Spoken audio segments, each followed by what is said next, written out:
السلام عليكم ورحمة الله وبركاته. الحمد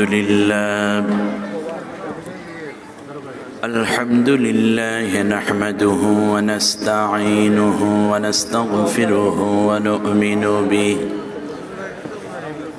ونعوذ بالله من شرور أنفسنا.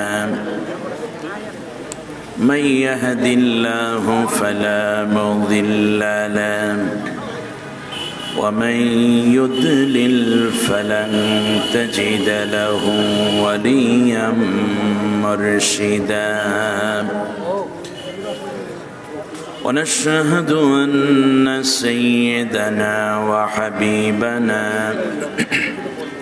ومولانا محمدا عبد الله ورسوله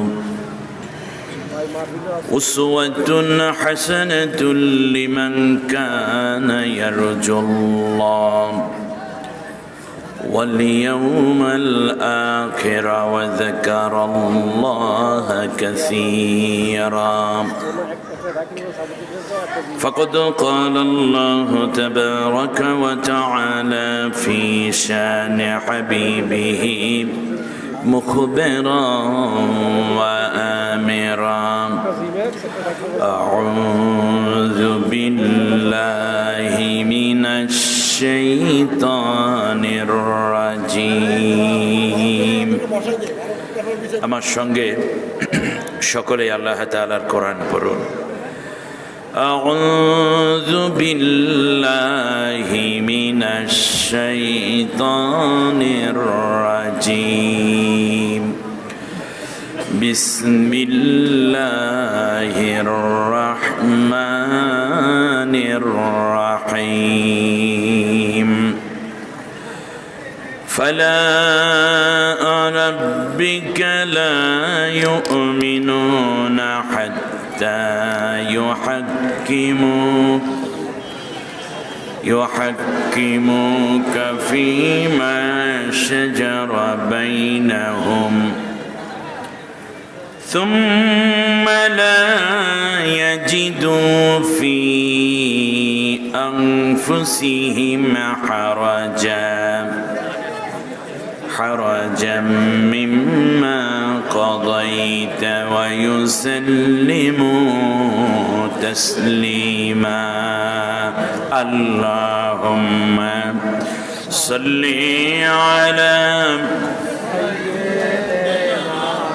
مولانا محمد وعلى آل سيدنا مولانا. এ দুনিয়া পড়ে রবে আমি একদিন থাকব না,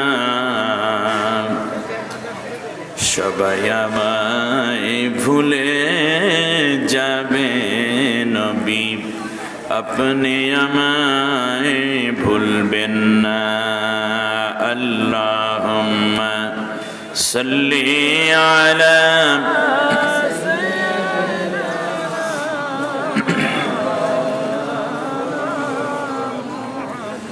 وعلى آل سيدنا مولانا. بلغ العلا بكماله كشف الدجى بجماله حسنت جميع خصاله. صلوا عليه. আধার দুনিয়ায় তুমি ছাড়া নাই কোনো আলো, তুমি ছাড়া নাই কোনো আলো। অশান্তিরে দাবানলে মজলুমনের হাহাকারে জাহিলিয়তের আধার ঘুচাতে তাওহীদি ঝড় তোলো, তুমি ছাড়া নাই কোনো আলো। সালাম সালাম নবী, হাজার সালাম তোমাকে, তুমি ধন্য করেছ হেরার আলোয় ধরাকে। বালাগাল উলা কাশাফাত দুজা বিজামালিহি, حسنت جميع خصالهم صلوا عليه। محبت ذکر کرو لا الہ الا اللہ،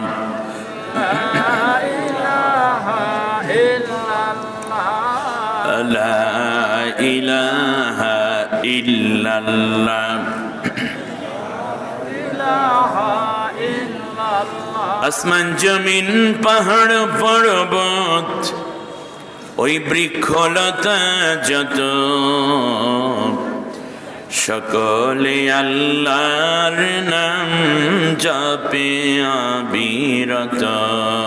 লা ইলাহা ইল্লাল্লাহ, লা ইলাহা ইল্লাল্লাহ, লা ইলাহা ইল্লাল্লাহ। স্বাভাবিক শব্দ যত পাই শুনিবার, আর কিছু নহে ওহা জিকির আল্লাহর। লা ইলাহা ইল্লাল্লাহ, লা ইলাহা ইল্লাল্লাহ, লা ইলাহা ইল্লাল্লাহ। মরণ কালে আসিও পাশে মোর বসিও, জবানে পড়াইয়া দিও মধুর বাণী। লা ইলাহা ইল্লাল্লাহ, লা ইলাহা ইল্লাল্লাহ, লা ইলাহা ইল্লাল্লাহ, লা ইলাহা ইল্লাল্লাহ মুহাম্মাদুর রাসূলুল্লাহ সাল্লাল্লাহু আলাইহি ওয়াসাল্লাম। বাংলাদেশের স্বনামধন্য জনপদ, বিশেষ করে পূর্ব এবং পূর্ব দক্ষিণ এমন একটি জনপদ, রাজধানী ঢাকার প্রবেশদ্বার হিসাবে ঐতিহ্যগতভাবে শস্য ভাণ্ডারের নাম এবং সুনাম সুখ্যাতি অর্জনকারী জনপদের নাম এই কুমিল্লা। ঐতিহাসিকভাবে ইতিহাসের উজ্জ্বল জায়গাটি যে জনপদের মানুষেরা দখল করে রেখেছে, বাংলাদেশের ইসলামী জাতিসত্তা, মুসলিমদের ঐতিহ্য, কৃষ্টি কালচার, তাহজিব তামাদ্দুন। অপরদিকে যে জমিন বাংলাদেশকে স্বাধীন সার্বভৌম হিসাবে আন্দোলনের মাধ্যমে, নেতৃত্ব দান করার মাধ্যমে ঐতিহাসিকভাবে সমৃদ্ধি অর্জন করে আছে, ইতিহাসের সমৃদ্ধ অর্জন যে জনপদের মানুষের মধ্যে রয়েছে। বাংলাদেশের সেরা আলেমদের লালন ভূমিও এই কুমিল্লা। হাজারো ঐতিহ্য গাথা এবং স্বকীয়তায় পরিপূর্ণ এই জনপদেরই অত্যন্ত গুরুত্বপূর্ণ একটি জনপদ দেবিদার। বারেরা আবিদ আলী সরকার বাড়ি জামে মসজিদ ঈদগাহ ময়দানে আয়োজিত 40তম মরহুম আলী আহমদ চেয়ারম্যান সাহেবের এই ওফাত দিবস এলাকার সকল কবরবাসীর জন্য দোয়া উপলক্ষে তাফসিরুল কোরআন মাহফিল, বরকতময় সওয়াবপূর্ণ এই মাহফিলের সম্মানিত সভাপতি, এলাকারই কৃতি সন্তান, সকলের পরিচিত জন জনাব আলহাজ ইঞ্জিনিয়ার মোহাম্মদ আব্দুল খালেক সরকার। কোরআনের জন্য আল্লাহ তাকে সুস্থতা এবং দীর্ঘ নেক হায়াত দিন, আমরা সবাই বলি আমিন। আয়োজিত এই মাহফিলের সম্মানিত প্রধান অতিথি, বিশেষ করে আজকের এই মাহফিলের প্রধান আকর্ষণ আমার প্রিয় ভাই পীরে কামেল, টেকেরহাট দরবারের সম্মানিত পীর। পীরেরা যদি এইরকম হয় তাহলে বাংলাদেশে আল্লাহর কোরআনের বিজয় সহজ হয়ে যাবে, ঠিকই না বলে? এমন পীর যিনি খানকায় পীর, ময়দানে মুজাহিদ, আল্লাহর কোরআন বোঝেন, আবার কোরআনের তাফসীর বুঝেন। একদিকে ইউনিভার্সিটি পড়া আর একদিকে মাদ্রাসায় সর্বোচ্চ ডিগ্রি অর্জন করা, নন্দিত মুফাসসিরে কোরআন, আমার প্রিয় ভাই। বাংলাদেশে কোরআনের আওয়াজকে সত্য উচ্চারণের মাধ্যমে মানুষের হৃদয়ে নূর ছড়াবার এক অনন্য দায়ী হযরতুল আল্লাম ডক্টর কামরুল ইসলাম সাইদ আনসারী হাফিজাহুল্লাহ। আল্লাহ তাআলা কোরআনের জন্য তার বক্ষকে আরো প্রশস্ত করে দিন, কোরআনের মাহারাত দিয়ে আল্লাহ তাকে ধন্য করুন। আয়োজিত এই মাহফিলে আরো কথা বলেছেন হযরতুল আল্লাম ওয়াহিদ উদ্দিন সরকার সালেমী, শাহ-সুফার নবিয়াবাদ মাদ্রাসা দেবিদার।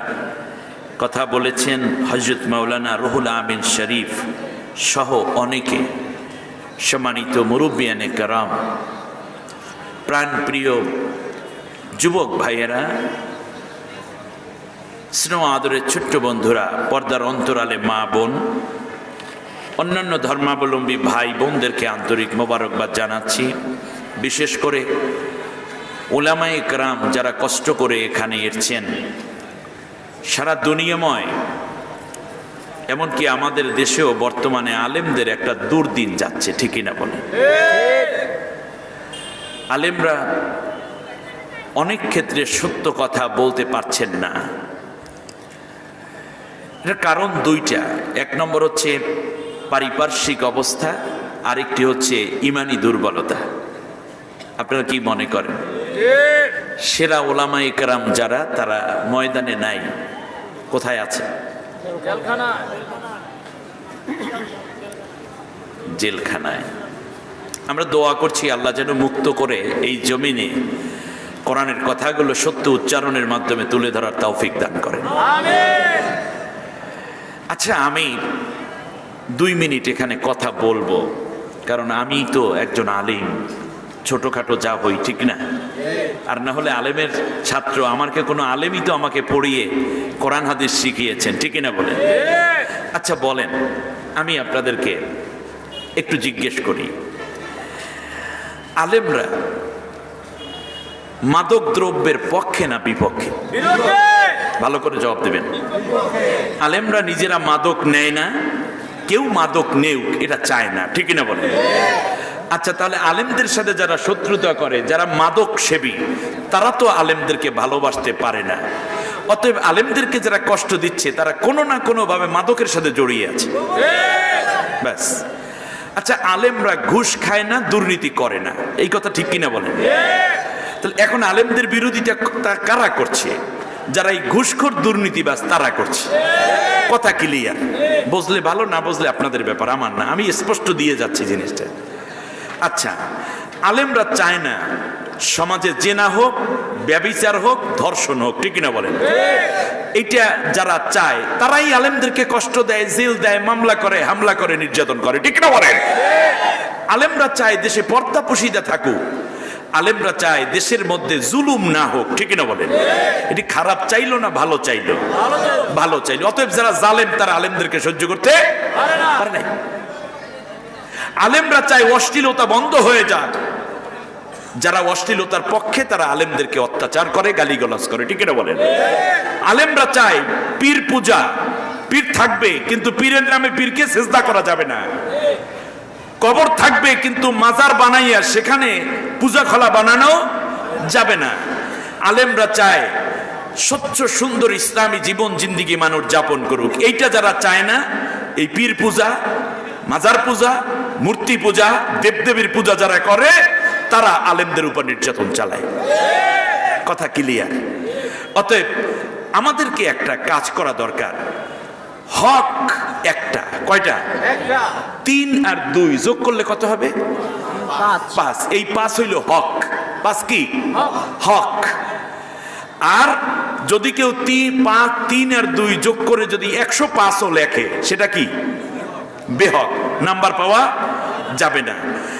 কম লেখুক আর বেশি লেখুক, যারা যারা এই 5 লেখবে সবাই পাস, অঙ্কের নাম্বার পাবে। আর এর কম বেশি যারাই লেখবে তারা কি? ফেল। অতএব কয়জন ফেল করলো সেই হিসাব দিয়ে দরকার নাই, পাস যেইটা নাম্বার সেইটা আমি করতে পেরেছি কিনা, এটাই হলো আমাদের জীবনের টার্গেট। ঠিক আছে? অতএব এই জায়গাটিতে এখন স্থির থাকতে হবে। এই জায়গাটিতে খুব কষ্ট হবে, কারণ আইয়ামে জাহিলিয়াত আমাদেরকে বড় রকমের গ্রাস করে ফেলেছে।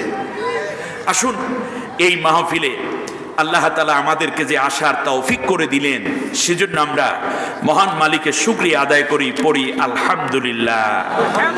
আমরা সরাসরি আল্লাহর কোরআন থেকে কথা শুনতে চাই ইনশাআল্লাহ, বিমাশিয়াতিল্লাহ ওয়া বিফাদলিল্লাহ। সম্মানিত ভাইয়েরা, আমি এই কোরআন থেকেই কথা বলবো, কিন্তু আপনারা কি কোরআন থেকে কথা শুনতে রাজি আছেন? বাস, নির্ধারিত সময়ের মধ্যে নির্দিষ্ট একটি বিষয় নিয়ে আমি কথা বলতে চাই বিধায় আর কোথাও যাব না, শুধুমাত্র কোরআন থেকেই আমি 2-5টা কথা বলার চেষ্টা করব। আপনাদের কাছে প্রশ্ন করি, এই কোরআনটা কার বাণী? আল্লাহ তাআলা, তাই না? এর মধ্যে কোনো ভুল নাই। আল্লাহ তাআলা এই কোরআনে এতগুলো কথা বলেছেন কাদের জন্য? আমাদের জন্য, মানুষের জন্য। কাদের জন্য বলেন? মানুষের জন্য। তাহলে মানুষের জন্য কোরআন, আর আমরা হইলাম মানুষ। কোরআনের আলোচ্য বিষয় কি? মানুষ। কোরআনের আলোচ্য বিষয় কি তাহলে? মানুষ। এজন্য মানুষের নামে আল্লাহ শেষ সূরাটা নাজিল করেছেন। সূরার নাম সূরা নাস। এখন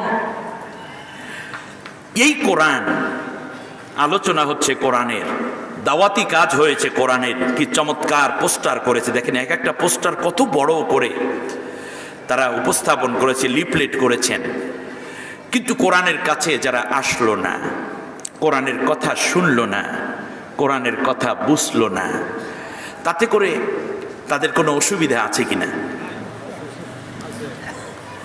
আমি অনেকগুলো রেফারেন্স আজকে দিলে বড় ফিরিস্তি হয়ে যাবে, আমি সংক্ষেপে বলি। কিয়ামতের ময়দানে আমরা আল্লাহর নবীর সুপারিশ চাই, ঠিক না? একটু ভালো করে বোঝেন, আমরা কি চাই? সুপারিশ চাই। কিন্তু একটি কারণে আল্লাহর রাসূল সুপারিশ না করে উম্মতের বিরুদ্ধে মামলা করবে। কথাটা খুব ক্লিয়ার বোঝেন, আপনারা খুব জ্ঞানী মানুষ। আমি সংক্ষেপে বলে যাই, আপনারা এগুলো এক্সপ্লানেশন করবেন পরে। আমরা চেয়েছি আল্লাহর নবীর সুপারিশ, কিন্তু নবী করবেন কি? মামলা। একটা কারণে। কয় কারণে? সে কারণটা কি আল্লাহ কোরআনে বলে দিয়েছেন। সূরার নাম সূরা ফুরকান, আয়াত নম্বর 30। وقال الرسول يا رب إن قوم اتخذوا هذا القرآن مهجورا। নবীর কথাটা কেমন আল্লাহ তা কোরআনে উল্লেখ করে দিয়েছে। কিয়ামতের ভয়াবহ পরিবেশে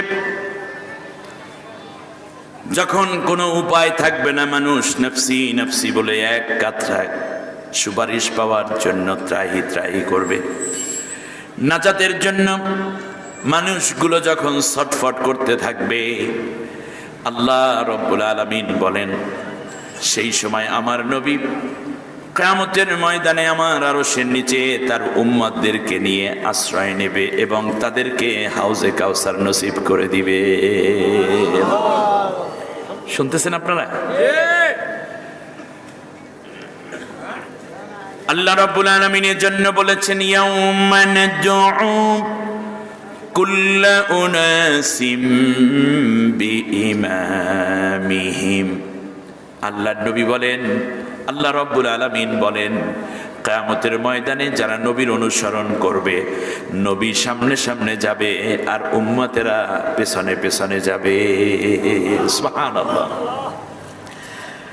অপরদিকে আল্লাহ রাব্বুল আলামিন বলে দিয়েছেন, যারা আমার নবীর অনুসরণ করবে না, যারা আমার নবীর সুন্নাহকে নিজের জীবনে ধারণ করবে না, যারা আমার নবীর আদর্শের বাইরে অন্য কোনো মতাদর্শকে ধারণ করবে, মানব রচিত মতবাদ, কুফরি মতবাদ, শিরকি মতবাদ যারা ধারণ করবে, মানুষের মন গড়া আইন কানুন বিধি বিধান কিংবা বিভিন্ন ইজমকে যারা ধারণ করবে, আল্লাহ রাব্বুল আলামিন বলেন, ইয়াকদুমু কওমাহু ইয়াউমাল কিয়ামাতি ফাআওরাদাহুমুন নার ওয়া বিইসাল উইরদুল মাওরুদ।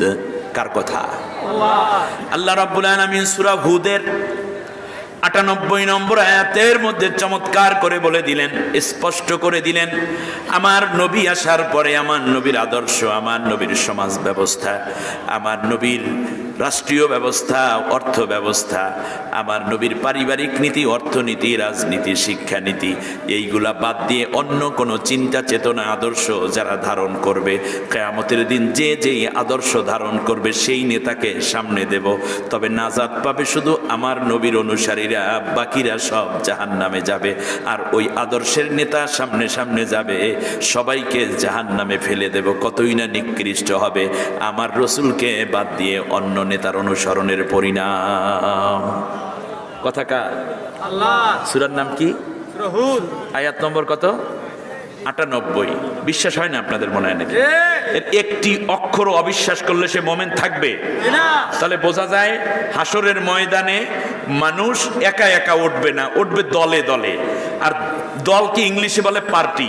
তাই পার্টিতে পার্টিতে উঠবে। এই দুনিয়ায় আপনি যদি কালমার্সের অনুসারী হন, আপনার সামনে পাবেন কাকে? কালমার্সকে। লেনিনের অনুসারী হলে লেনিনকে, মাও সেতুংয়ের অনুসারী হলে মাও সেতুংকে, ফ্রয়েডের অনুসারী হলে ঠিক তেমনি মানব রচিত অন্য মতবাদ বাংলাদেশেও যত নেতা খাতার অনুসরণ যারা করেন, এই নেতারা সামনে যাবে। তবে গ্রহণযোগ্য, আল্লাহর কাছে পছন্দের একমাত্র কেবলমাত্র ওই দলটি আল্লাহর আরশের নিচে যাবে যেই দলটি নবীর অনুসরণ করেছে। নবীর সামনে সামনে যাবে, পেছনে পেছনে নবীর অনুসারীরা যাবে।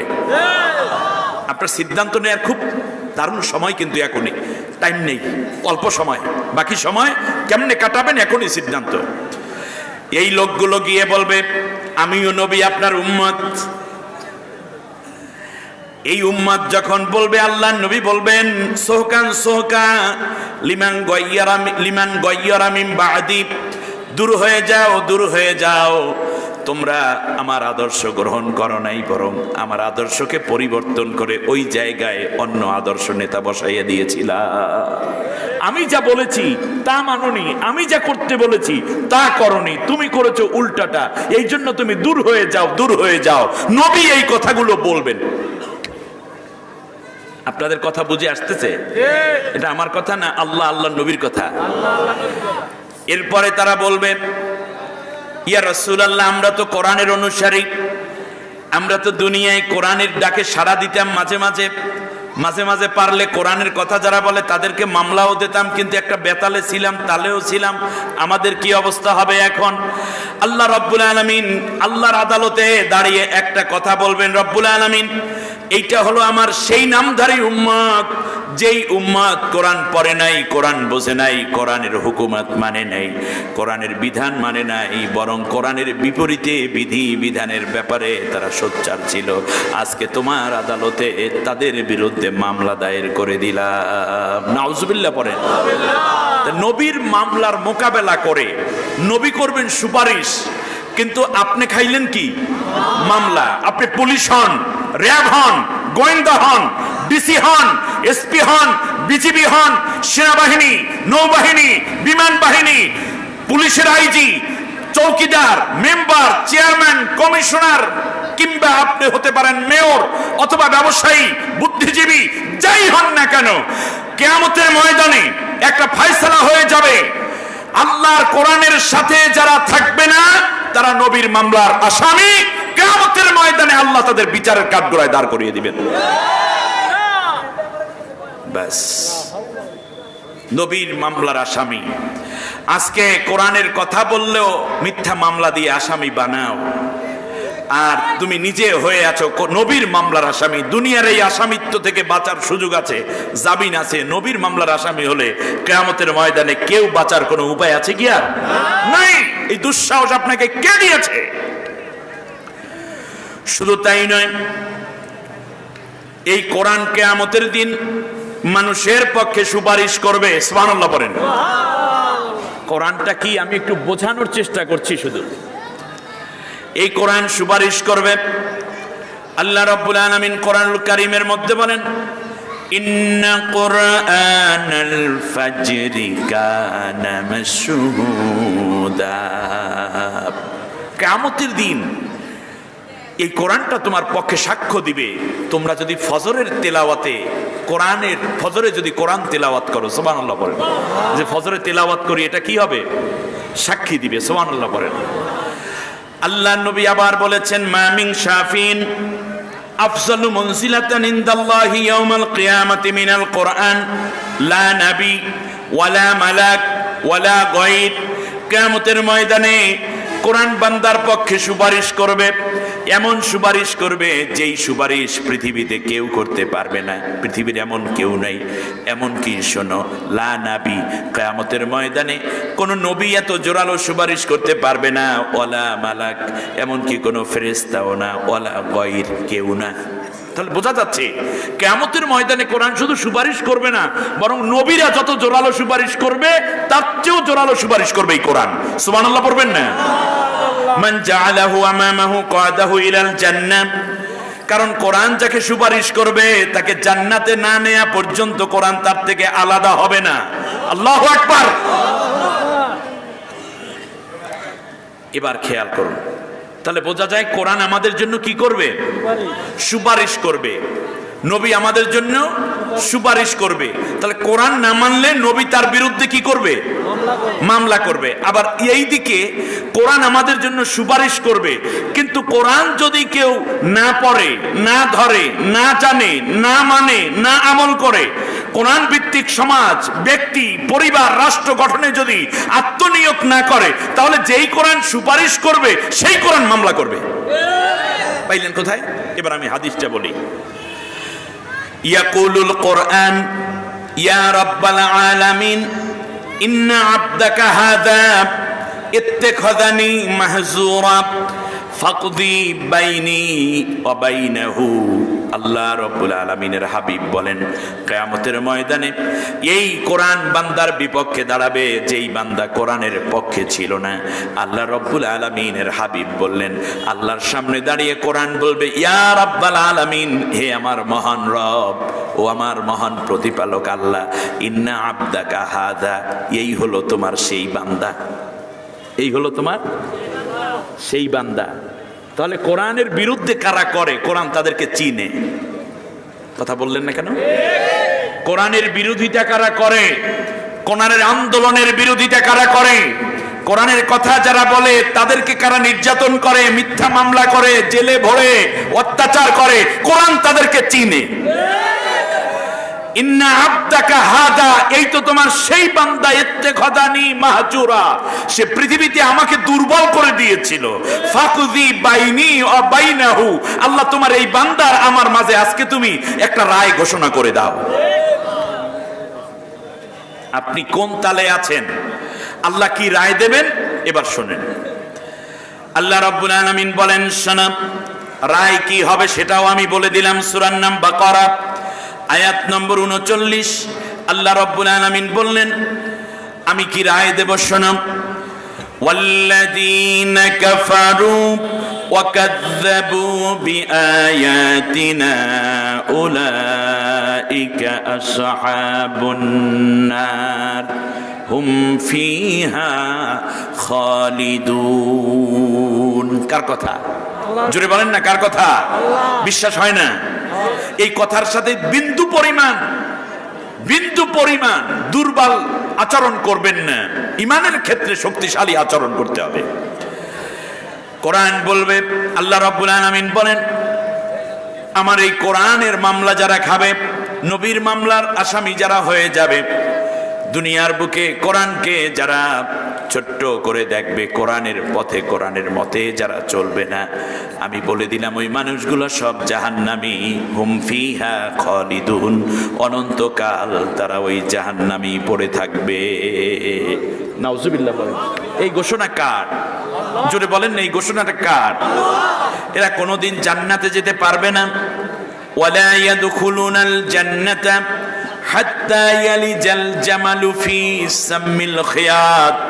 আল্লাহ রাব্বুল আলামিন বলেন, একটা সুয়ের ছিদ্রি দিয়ে একটা উট প্রবেশ করা যেমন অসম্ভব, তেমনি আমার কোরআনের বিরুদ্ধে যারা চলে যাবে, আমি বলে দিলাম তারা জান্নাতে যাওয়া তেমনি অসম্ভব। বলেন নাউজুবিল্লাহ। তাহলে কশিনকালেও ওই মানুষগুলো জান্নাতে যেতে পারছে না, কোরআনের সাথে যাদের সম্পর্ক দুর্বল, ঠিক না বলেন? তাহলে কোরআনের সাথে আমাদের সম্পর্ক রাখতে হবে দুর্বল না শক্তিশালী?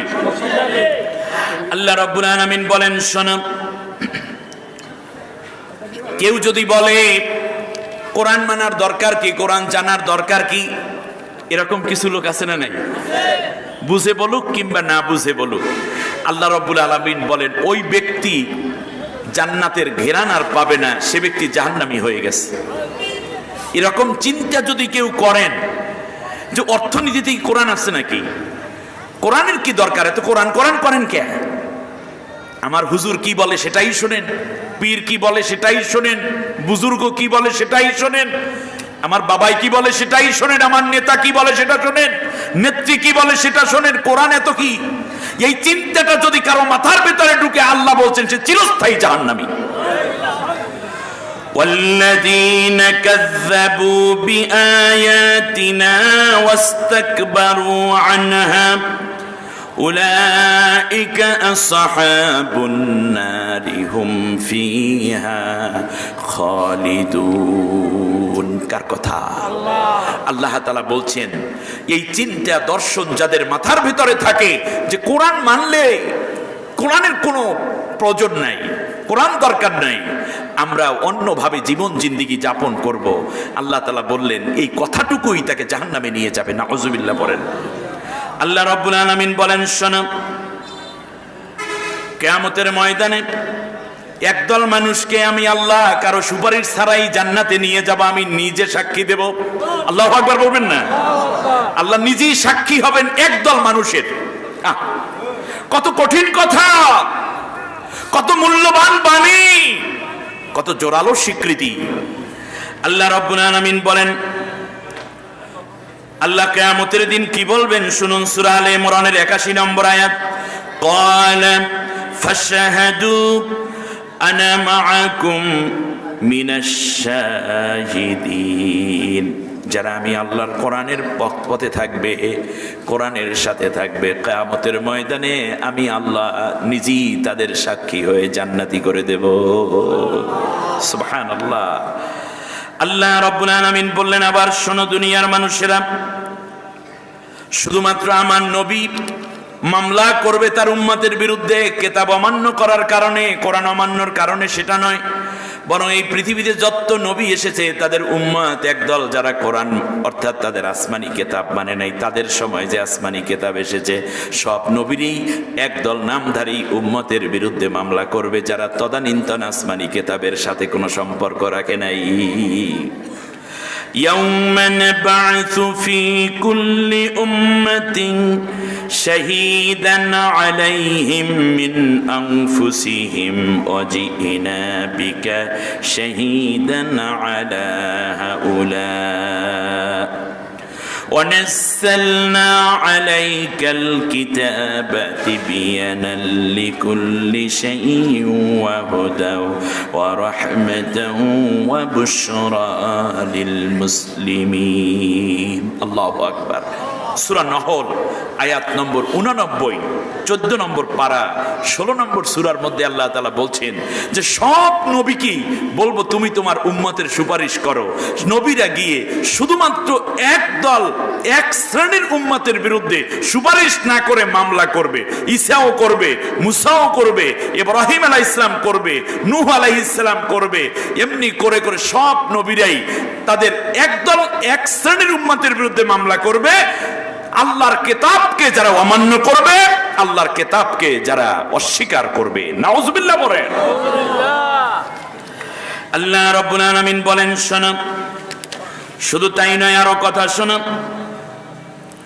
এই পৃথিবীতে এই কোরআনের ব্যাপারে আমি কিয়ামতের ময়দানে তোমাদেরকে অবশ্যই জিজ্ঞাসাবাদ করব। আল্লাহ রাব্বুল আলামিন বলেন, ওয়া ইন্নাহু লাযিকরুল লাকা ওয়া লিকাওমিকা ওয়া সাউফা তুসআলুন।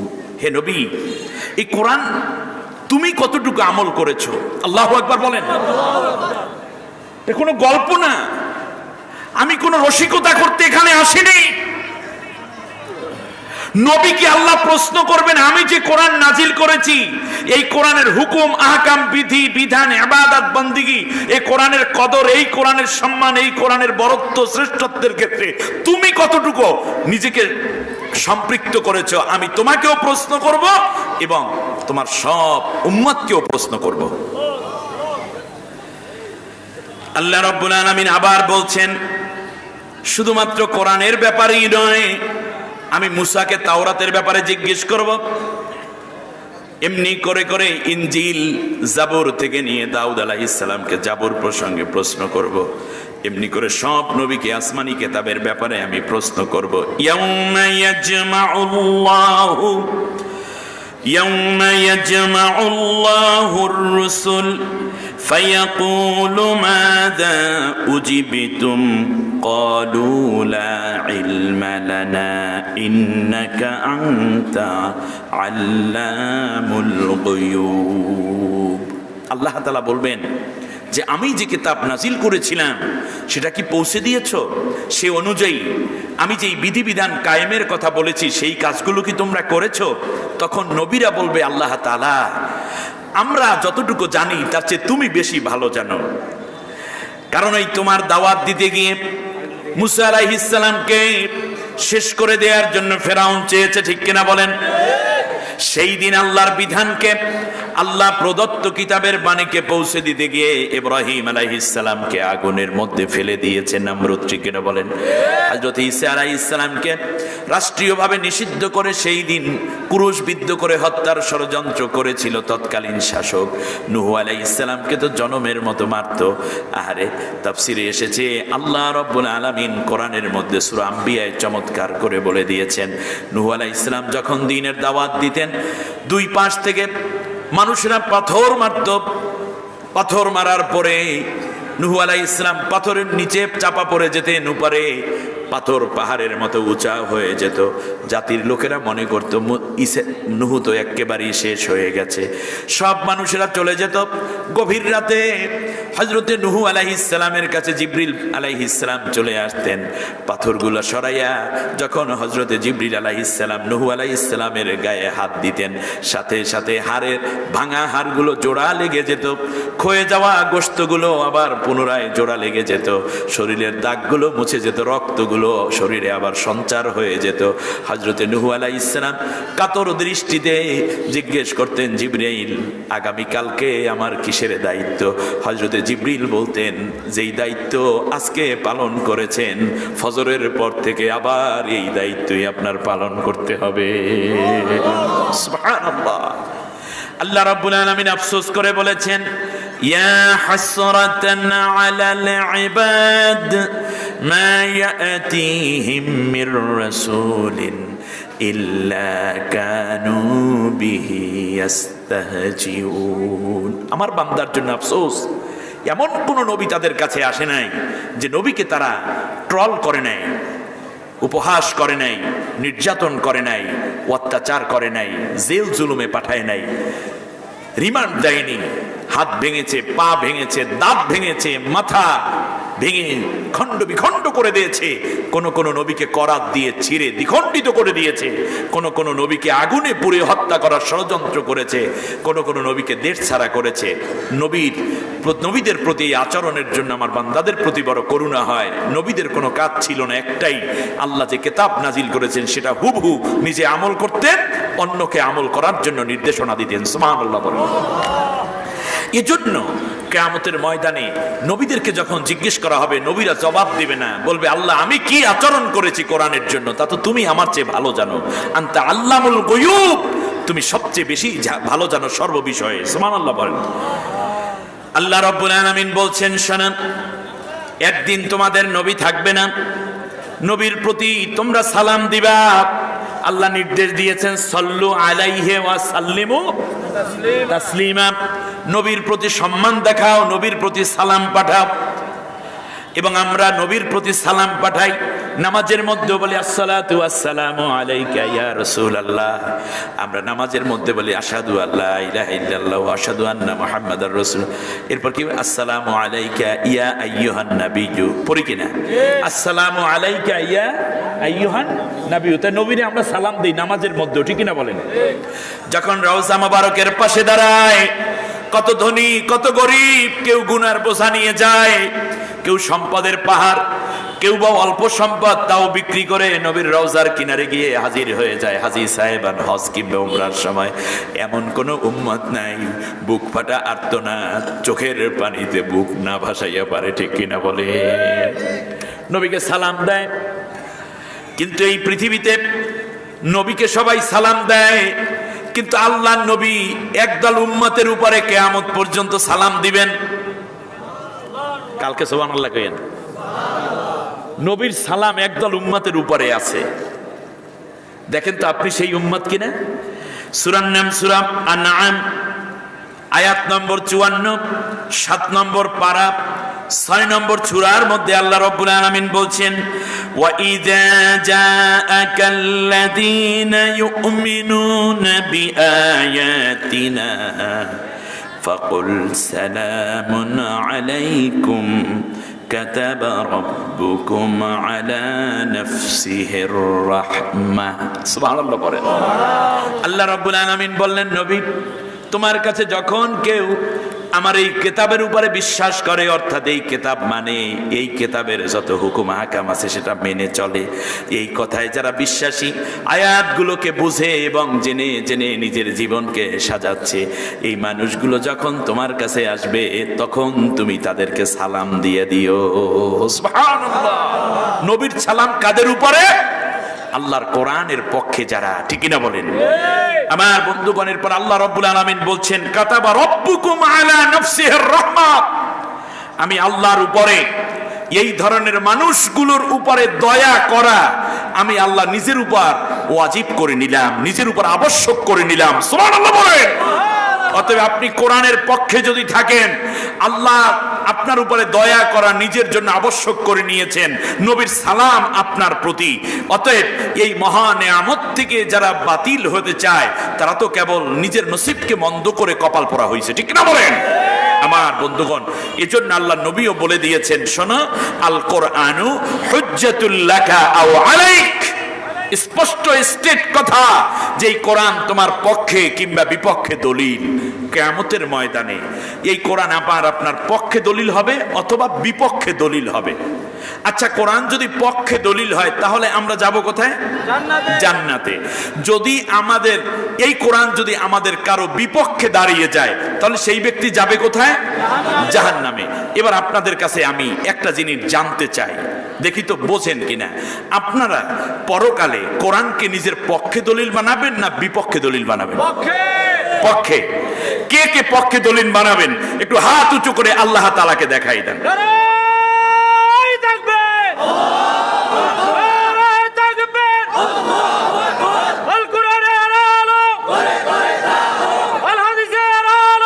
আল্লাহ কবুল করুন, বলেন আমিন।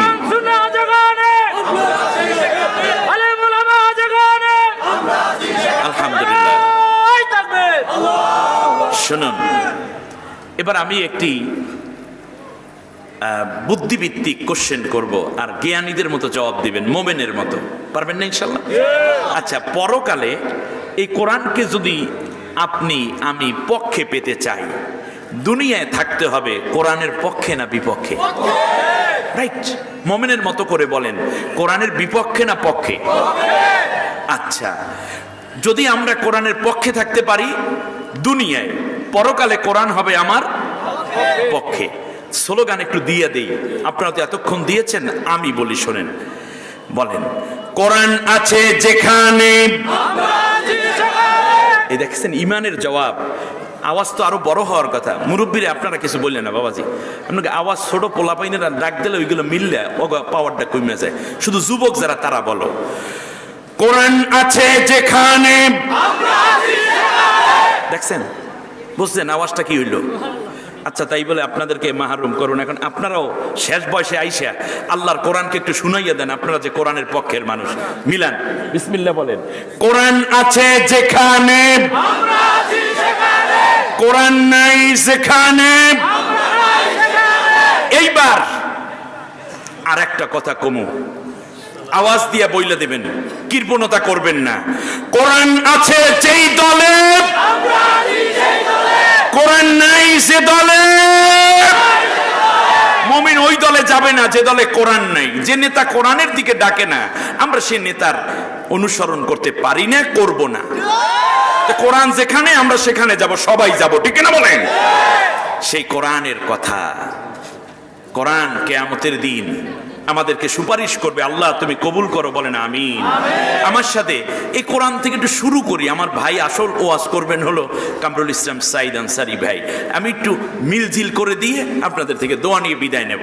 আমার সাথে একটু পড়েন, আউযু বিল্লাহি মিনাশ শাইতানির রাজীম, বিসমিল্লাহির রহমানির রহিম। বিতাড়িত অভিশপ্ত শয়তানের ওয়াসওয়াসা থেকে আল্লাহর আশ্রয় চাই। পরম করুণাময় অসীম দয়ালু আল্লাহর নামে শুরু করছি। একটু পানি দিন। وجاء رجل من أقصى المدينة يسعى قال يا موسى إن الملأ يأتمرون بك ليقتلوك فاخرج إني لك من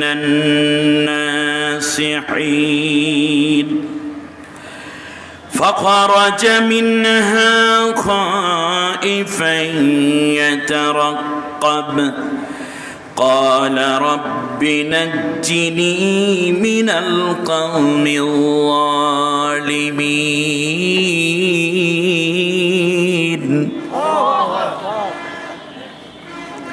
আমানতু বিল্লাহ।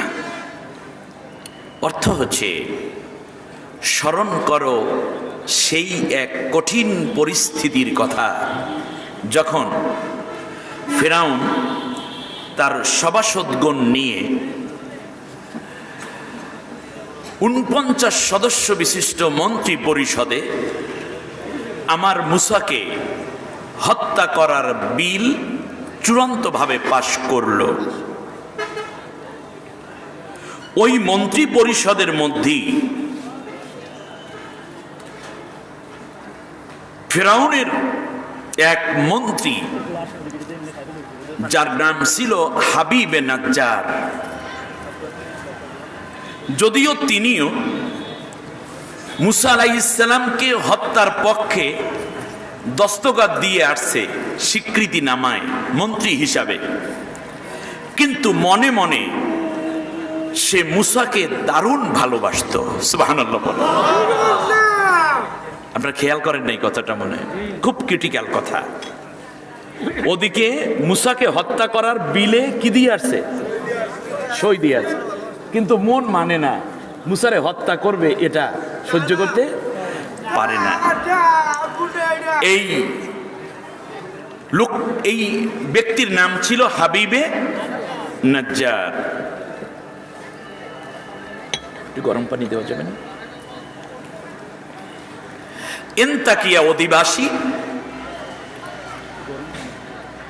বিল পাশের পরে স্বাভাবিকভাবে মন্ত্রীরা যখন সচিবালয়ে সেক্রেটারিয়েটে বসে অন্য আলোচনায় লিপ্ত, সেই মুহূর্তে এই হাবিবে নাজ্জার একটা দৌড় দিল ওখান থেকে। উনি আর বসে পরের নাস্তা চা ইত্যাদি এতে অংশগ্রহণ করে নাই। উনি কি করলেন?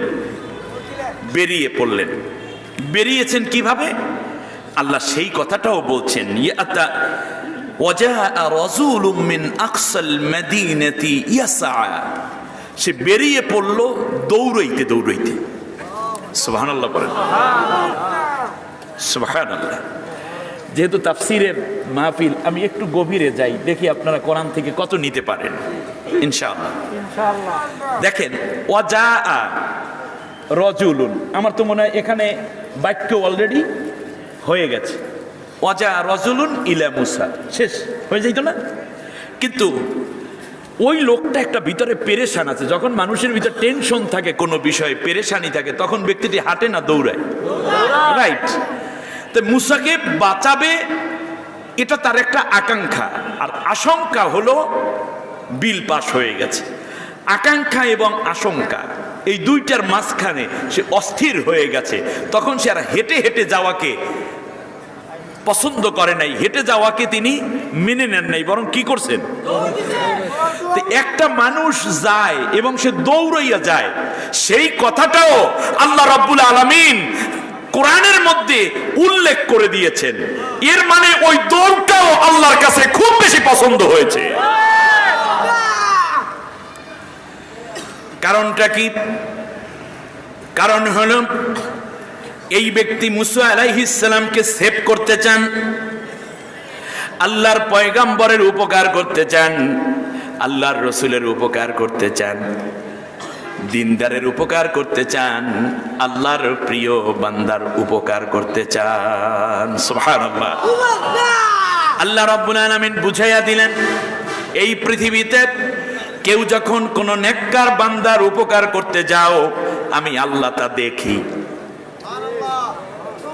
আমি আল্লাহ তা দেখি। তুমি কেমন করে যাও সেটাও কিন্তু আমি দেখি। দৌড়াইয়া যাও নাকি হেঁটে হেঁটে যাও, উপকারের জন্য যাও নাকি ক্ষতির জন্য যাও, আমি আল্লাহ রব্বুল আলামিন সেই দিকে তাকাইয়া থাকি। সুবহানাল্লাহ। আল্লাহ রব্বুল আলামিন বললেন, وجاء رجل من أقصى المدينة يسعى। এই ব্যক্তিটি দৌড়াইতে দৌড়াইতে মুসা আলাইহিস সালাম পর্যন্ত পৌঁছে গেল। আল্লাহ এই দৌড়টাকে খুব পছন্দ করেছেন, যেমন পছন্দ করেছিলেন হযরতে হাজেরা আলাইহিস সালাম যখন ইসমাইল আলাইহিস সালামের জন্য একটু পানি আনতে গিয়ে সাফা মারওয়ার মধ্যে সাই করতেছিলেন, এইটা আল্লাহ খুব পছন্দ করেছেন। সুবহানাল্লাহ। আল্লাহ কিয়ামত পর্যন্ত যত হাজী সাহেবান যাবে সবার উপরে এই সাই করাটাকে ইসলামের বিধান অনুযায়ী ওয়াজিব করে রাখা হলো। সুবহানাল্লাহ। একটু উপকার করার জন্য কেউ যদি কোনো নেককার মানুষের উপকার করার জন্য যায়, মুসা আলাইহিস সালামকে হত্যার বিলের মধ্যে সে নাম লিখে দিয়েছে, কিন্তু হৃদয়ের টান মুসাকে মেরে ফেলবে এটা আমি চাই না। এখন নিজের বিবেকের তাড়নায় তিনি দৌড় শুরু করে দিয়েছেন। আহারে, ইব্রাহিম আলাইহিস সালামের ব্যাপারে যখন শোনা গেল ইব্রাহিম আলাইহিস সালামকে নমরুদ আগুনের মধ্যে পুড়ে ফেলবে, কোথায়? ক্বালু হাররিকুহু, তারা বলল তাকে আগুনে পুড়ে ভস্ম করে দাও। এই কথা যখন বলা হলো, নমরুদ যখন বলল, খেয়াল করুন পেরেশানি কাকে বলে, হেজিটেশন, টেনশন কাকে বলে, বিবেকের তাড়না কাকে বলে। গোটা ইরাক জুড়ে কোথাও একজন মানুষ ইব্রাহিম আলাইহিস সালামের পক্ষে কথা বলার নাই। আল্লাহু আকবার। এই পৃথিবীতে সন্তান যদি বিপদে পড়ে, মা দৌড়ে আসে, বাবা দৌড়ে আসে, নিজের জীবন বাজি রেখে সন্তানের উপকারে আত্মনিয়োগ করে, ঝুঁকি নেয়, ঠিক কিনা বলেন? কিন্তু ইব্রাহিম আলাইহিস সালাম দেখতে পাইলেন বাবা এসেছেন, আজর এসেছেন ঠিকই, উদ্ধার করা তো দূরের কথা, তিনি ছিলেন, আজর ছিল নমরুদের ধর্মমন্ত্রী। ইচ্ছে করলে তিনি কিছুটা বিরোধিতা করতে পারতেন, কিন্তু মন্ত্রণালয়ের মন্ত্রিত্ব টেকাবার জন্য এবং নিজের দেবদেবীকে সেভ করার জন্য নমরুদের পক্ষ নিল। নমরুদের পক্ষ নিয়ে রশি ধরে ধরে টানতে আছে, সরকাটা যেন উঠে আসে আর ইব্রাহিম যেন আগুনের মধ্যে পড়ে ছাই ছাই হয়ে যায়। ইব্রাহিম আলাইহিস সালাম এবার বুঝতে পারলেন এই দুনিয়ায় আল্লাহ ছাড়া তার আর কেউ বাকি নাই। ওইদিকে কত মানুষ খবর পায়, কেউ কোনো দিক কেউ আর আগাই আসে না ইব্রাহিমকে উদ্ধার করার জন্য, সেভ করার জন্য, কিংবা তার পক্ষে কথা বলার জন্য। খবর পাইছে ব্যাং। কে কে খবর পাইছে? মানুষে কথাবার্তা বলে, প্রাণীরা তা শোনে কিনা? শোনে। ব্যাং খবর পাইছে, ও চিন্তা করছে আমি হইলাম দমকল বাহিনী, ফায়ার সার্ভিস। ব্যাংকের ভেতরে আছে পানি, লাফ দিলেই পানি বের হয়ে যায়। আগুন জ্বালাইছে, আগুন নিবাইতে লাগে পানি, আগুন এবার ব্যাং চিন্তা করলো, আল্লাহ রব্বুল আলামিন আমার ভিতরে তুমি পানি দেছো, আর ইব্রাহিমকে আগুনে পুড়ে শেষ করে দেবে এটা আমি মানতে পারি না। আমার যতটুকু পানি আছে তা দিয়ে আমি তোমার খলিলকে বাঁচাইয়া দেব। আমি পেশাব কইরা কইরা নমরুদের আগুনের কুণ্ডলি নিভাইয়া দিয়া তোমার খলিলকে আমি হেফাজতের ব্যবস্থা করব। এই বলে তার সাঙ্গপাঙ্গ যারা ছিল সবগুলো নিয়ে দৌড় শুরু করে দিয়েছে। যার যতটুকু তৌফিক আছে তা নিয়ে মাসলুম, নির্দোষ আল্লাহর দিন পন্থীদেরকে বাঁচানোর জন্য তারা লাফিয়ে লাফিয়ে যাওয়া শুরু করে দিয়েছে। আল্লাহ রাব্বুল আলামিন ভালোভাবে জানেন ব্যাঙের পেশাব দিয়ে নমরুদের আগুন কি নিভবে? কোনোদিনও বলেন আপনারা? কশিন কালেও নিভবে না। তার কারণ 1 কিলোমিটার উপর পর্যন্ত আগুনের তাপ উঠে যেত, চারদিক থেকে বিশাল আগুনের কুণ্ডলি জ্বলছে দাউ দাউ করে। আহারে, আল্লাহ রব্বুল আলামিন কিন্তু ওই ব্যাঙের কতটুকু পেশাব, কতটুকু পানি, তার দ্বারা আগুন নিভবে কি না নিভবে সেই দিকে কিন্তু নজর করে নাই। কিয়ামত পর্যন্ত আল্লাহ রব্বুল আলামিন ব্যাঙের এতটুকু স্যাক্রিফাইসকে কবুল করে বললেন কোনো কথা নাই, তামাম পৃথিবীর সমস্ত প্রাণীর পেশাব নাপাক, কিন্তু ব্যাঙ তুই তোর পেশাবকে দিয়েছ আমার খলিলকে বাঁচানোর জন্য, এই কারণে তোর পেশাবকে আমি আল্লাহ নাপাক রাখলাম না। সুবহানাল্লাহ। তাহলে বোঝা যায় কি, ইসলামের জন্য আপনি যতটুকু করবেন আল্লাহ কিন্তু আপনাকে ঠিকই জাযা দিয়ে দিবেন, ঠিক না বলেন? সুতরাং মনে রাখতে হবে, অপরদিকে আপনি যদি ইসলামের বিপরীতে কোনো কাজ করেন, নির্দোষ মানুষের বিরুদ্ধে সাক্ষ্য দিতে যান, অন্যায়ভাবে মিথ্যা মামলা হামলা করে মানুষকে ঘর বাড়ি ছাড়া করেন, ইজ্জতওয়ালা সম্মানিত মানুষদেরকে অপদস্থ করেন, কিংবা কারো সম্পদ লুণ্ঠন করেন, অথবা রাজনৈতিক কারণে, ধর্মীয় কারণে, পারিপার্শ্বিক কিংবা সম্পদের কারণে, ইগোর কারণে, ক্ষমতার কারণে যদি অন্য কোনো মানুষকে অপমানিত, অপদস্থ করেন, কাল কিয়ামতের ময়দানে সেই ব্যাপারে আপনার জবাবদিহি করতে হবে, দুনিয়াতেও আপনার লাঞ্ছিত হতে হবে। আল্লাহ রাব্বুল আলামিন বললেন, এই ব্যক্তি দৌড়ে আসলো। কিছু দূর যাওয়ার পরে দেখলো মুসা আলাইহিস সালাম দাঁড়িয়ে আছেন। মুসা আলাইহিস সালামকে ডেকে বললেন, ও মুসা, ইন্নাল মালাআ ইয়াতামিরুনা বিকা লিয়াকতুলুকা, তোমাকে হত্যা করার জন্য ফিরআউনের দরবারে সব মন্ত্রীরা একমত হইয়া দস্তখত দিয়া ফেলাইছে। খেয়াল করেছেন? সবাই অলরেডি তোমাকে হত্যার পক্ষে কি দিয়ে দিছে? একমত হয়ে গেছে। আর একমত হবে না কেন? আল্লাহ তাআলা স্পষ্ট করে বলেছেন এই সূরা কসাসের ঠিক 3 নম্বর আয়াতে, আপনারাও পড়ে নেবেন কোরআন, শুধু আমরা পড়বো কেন, আপনারাও পড়বেন। 4 নম্বর আয়াতে, এই সূরা কসাসের 4 নম্বর আয়াতে আল্লাহ বলছেন, ফিরআউনের মন্ত্রী পরিষদ এবং তার সেক্রেটারিয়েট এবং সংসদে বিরোধী দলের কেউ ছিল না, সবাই ছিল তার একান্তজন। ইন্না ফিরআউনা আলা ফিল আরদ, ফিরআউনের সংসদে বিরোধী দল কিংবা বিরোধী মতের কেউ ছিল না। ফিরআউন যা বলতো সব পাশ হইয়া যাইত। এত বড় শক্তিশালী ছিল সে ফেরাউন। অতএব ফেরাউন বলছে মুসাকে হত্যা করলে ইয়াকতুলুকা, তোমাকে হত্যা করবে। এই ব্যাপারে কি হয়ে গেছে? রাষ্ট্রীয় আইন পাশ হয়ে গেছে। ফাকুরুজ, অতএব বেরিয়ে যাও। ওই লোকটা বলতেছে কি তুমি বেরিয়ে যাও। স্পষ্ট বুঝতে পেরেছে এই ফেরাউন যেহেতু তার মন্ত্রী পরিষদ এবং ক্ষমতায় বিশাল একটি জায়গা দখল করে আছে, বিরোধিতা করার কেউ যেহেতু নাই, অতএব সে যেটা করতে চায় ওটা হয়ে যাওয়ারই সম্ভাবনা বেশি। অতএব তুমি আইনের আশ্রয় নিয়ে তুমি এখানে মোকাবেলা করার চাইতে বাবা তুমি জান লইয়া পালাও, সেইটাই ভালো। ফাকুরুজ, তুমি বেরিয়ে যাও। ইন্নী লাকা মিনান নাসিহিন, আমি তোমার জন্য কিন্তু খুব কল্যাণকামী। ওইলু ইশার, কল্যাণ ইস্যু, আমি তোমার ভালো চাই, আমি তোমার মন্দ চাই না। আল্লাহু আকবার। মুসা আলাইহিস সালাম ভালোভাবেই চিনতেন এই লোকটা মন্ত্রী। একটা মন্ত্রীর কথা কোনোদিন মিথ্যা হতে কি? মন্ত্রীদের কথা মিথ্যা হতে পারে না নাকি?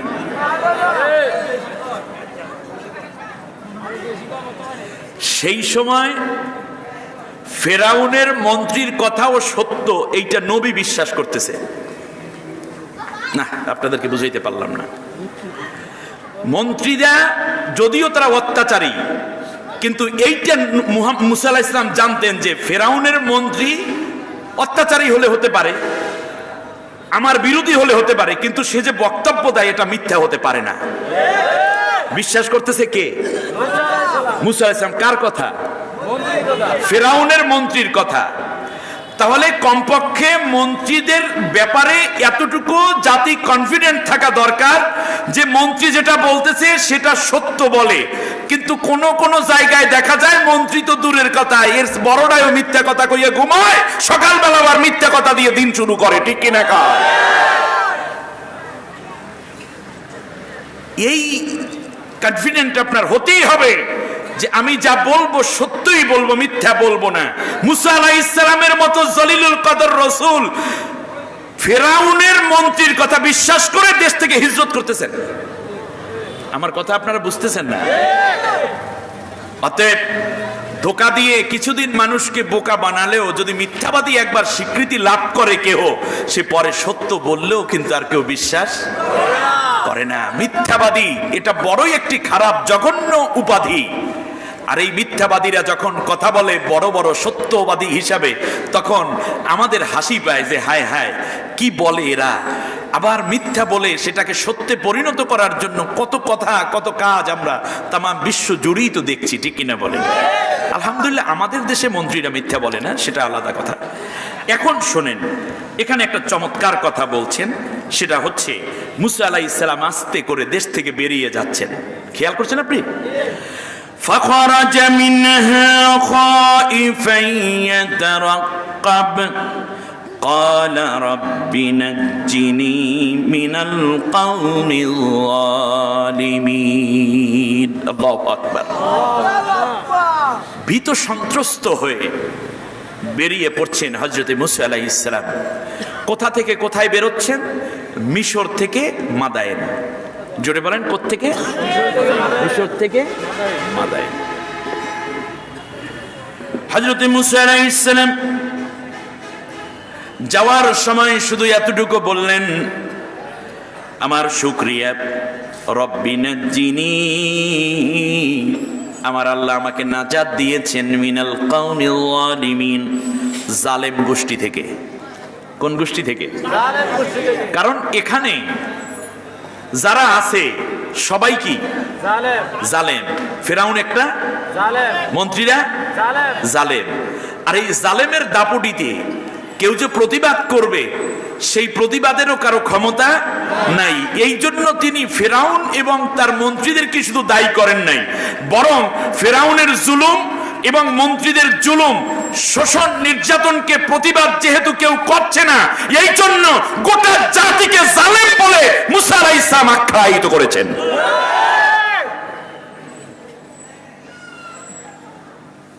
কেউ জুলুম করবে আর আপনি বসে বসে আঙ্গুল চুষবেন, মনে করবেন ঠিক আছে আমি তো বাঁচলাম, আমি তো বাঁচলাম, আপনিও জালেম।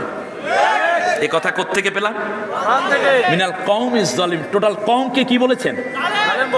জালেম বলেছেন। এখন বলতে পারেন হুজুর, তাহলে ওই ব্যক্তিটাকে যে তাকে উপকার করলো সেও কি জালেম? এই জন্য এই মিনকে মখসুস করেছে। মিন অর্থ হতে পারে, হতে, ফরম, ইংরেজি বলা ফরম, এটাও হতে পারে, অথবা ওই ব্যক্তি বাদে সমস্ত জালেমদের থেকে আল্লাহ আমাকে বাঁচাই দিয়েছে। এই অর্থটাও তাফসীর ইবনে কাসির করেছে। কয়জন মানুষ ভালো আছে সেখানে? একজন। কিন্তু ওদিকে আবার দস্তখত কি করছে? দিয়ে আসছে। ওয়ালাম্মা توجه تلقاء مدين قال عسى ربي أن يهديني سواء السبيل। এক দুই দিন নয়, একটানা 17 দিন 17 রাত পর্যন্ত মুসা আলাইহিস সালাম হাঁটা শুরু করে দিলেন উত্তর দিকে, মাদায়েনের দিকে, নিজের সীমান্ত এলাকা পার হয়ে। এবার তিনি পার হয়ে যেতে পারলেন। যাওয়ার পরে মুসা আলাইহিস সালাম পৌঁছে গেলেন একটা বড় মাঠের মধ্যে, চারপাশে গাছ লাগানো। মাঠের মাঝখানে তিনি দেখতে পেলেন অনেকগুলো উট, দুম্বা, বকরি, ভেড়া। এইদিকে মুসা আলাইহিস সালাম আস্তে করে একটা গাছের নিচে বসে বিশ্রাম করছেন, ক্লান্ত শ্রান্ত। আর এদের দিকে মুসা আলাইহিস সালামের এই কাহিনী যখন আমি বলছি, তখন আমার মনে পড়ে গেছে মায়ানমার থেকে লক্ষ লক্ষ মানুষ সন্তান কোলের মধ্যে করে, বৃদ্ধা আমাকে কোলের মধ্যে করে, কখনো বা ভার বাসের মধ্যে নিয়ে কাঁধে করে করে, স্ত্রী সহ, গর্ভবতী স্ত্রী, শিশু সন্তান সহ কষ্ট করে করে কেমন করে বাংলাদেশে প্রবেশ করেছে। আমি আজকে রোহিঙ্গা মুসলিমদেরকে একটা সুসংবাদ দিতে চাই। আমার মন কেন যেন বলছে, এই পৃথিবীতে কেউ যদি অত্যাচারিত হয়ে অন্য দেশে যদি হিজরত করতে বাধ্য হয়, আল্লাহ রব্বুল আলামিন ওই হিজরতকারীদেরকে স্বদেশে বিজয়ের বেশে ফিরাইয়া দেন 8 বছর পরে। এবার হিসাব নেন, আমি হিসাব দেই। মুসা আলাইহিস সালামকে ফিরাউন হত্যা করতে চাইল, আল্লাহ রব্বুল আলামিনের হুকুমে তিনি চলে গেলেন মাদায়েনে। 8 বছর পরে, 8 বছর পরে মিশরে ফিরে এসেছেন। ফিরাউনকে আল্লাহ রব্বুল আলামিন ডুবাইয়া শেষ করে দিলেন লোহিত সাগরে। আর মুসা পয়গম্বরকে আল্লাহ রব্বুল আলামিন রাজত্ব দান করলেন। কত বছর? 8 বছর। জোরে বলেন। আমার আপনার নবী, বিশ্ব নবী মুহাম্মদুর রাসূলুল্লাহ সাল্লাল্লাহু আলাইহি ওয়াসাল্লামের বিরুদ্ধে একবার আইন পাশ করে ফেলল আবু জেহেল। দারুণ নদওয়ায়, বিরোধিতা করার কেউ নেই, বিরোধিতা করার কেউ নেই। আইনটা কেমন ছিল? সূরা আনফালের 30 নম্বর আয়াত।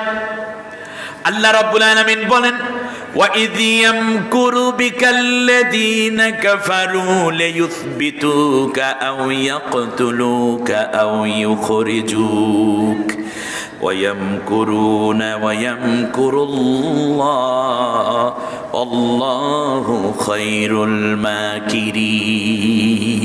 নবী গো, তোমার বিরুদ্ধে একটি ষড়যন্ত্রের বিল আবু জেহেল পাশ করেছে তার সংসদে। নাম ছিল দারুন নাদওয়া। 3টা অপশন রেখেছে। লাইউস বিতুকা, তোমাকে আমৃত্যু কারাদণ্ড দিয়ে দিবে। আমৃত্যু অর্থাৎ জেলে তো ঢুকাইছে, তোমার মৃতদেহ জেল থেকে বের হবে। এই বিল পাশ করেছে কে? আবু জেহেল। কার বিরুদ্ধে? বিশ্ব নবীর বিরুদ্ধে। কেন? নবী আবু জেহেলের বাড়িঘর পোড়াইছিল নাকি? কোন নারীর ইজ্জত লুণ্ঠন করেছে? নবী কি কোনো মাদকের সাথে জড়িত ছিল? নাউজুবিল্লাহ। নবী কি আবু জেহেলকে গালি দিয়েছে? আবু জেহেলকে মেরেছে? চুরি করেছে?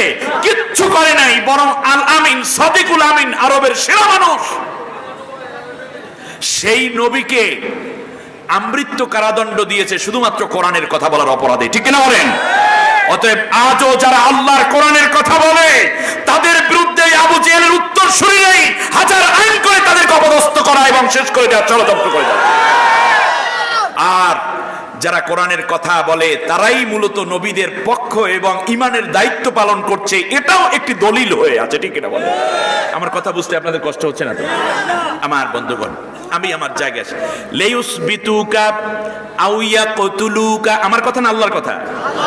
অথবা তোমাকে হত্যাই করে ফেলবে, জেলের মধ্যে স্লো পয়জনিং করবে, জেলের মধ্যে এমন ভাবে রাখবে যাতে তুমি মরে যাও, অথবা বাহির করে আবার তোমাকে হত্যা করে, এই ষড়যন্ত্র তাদের আছে।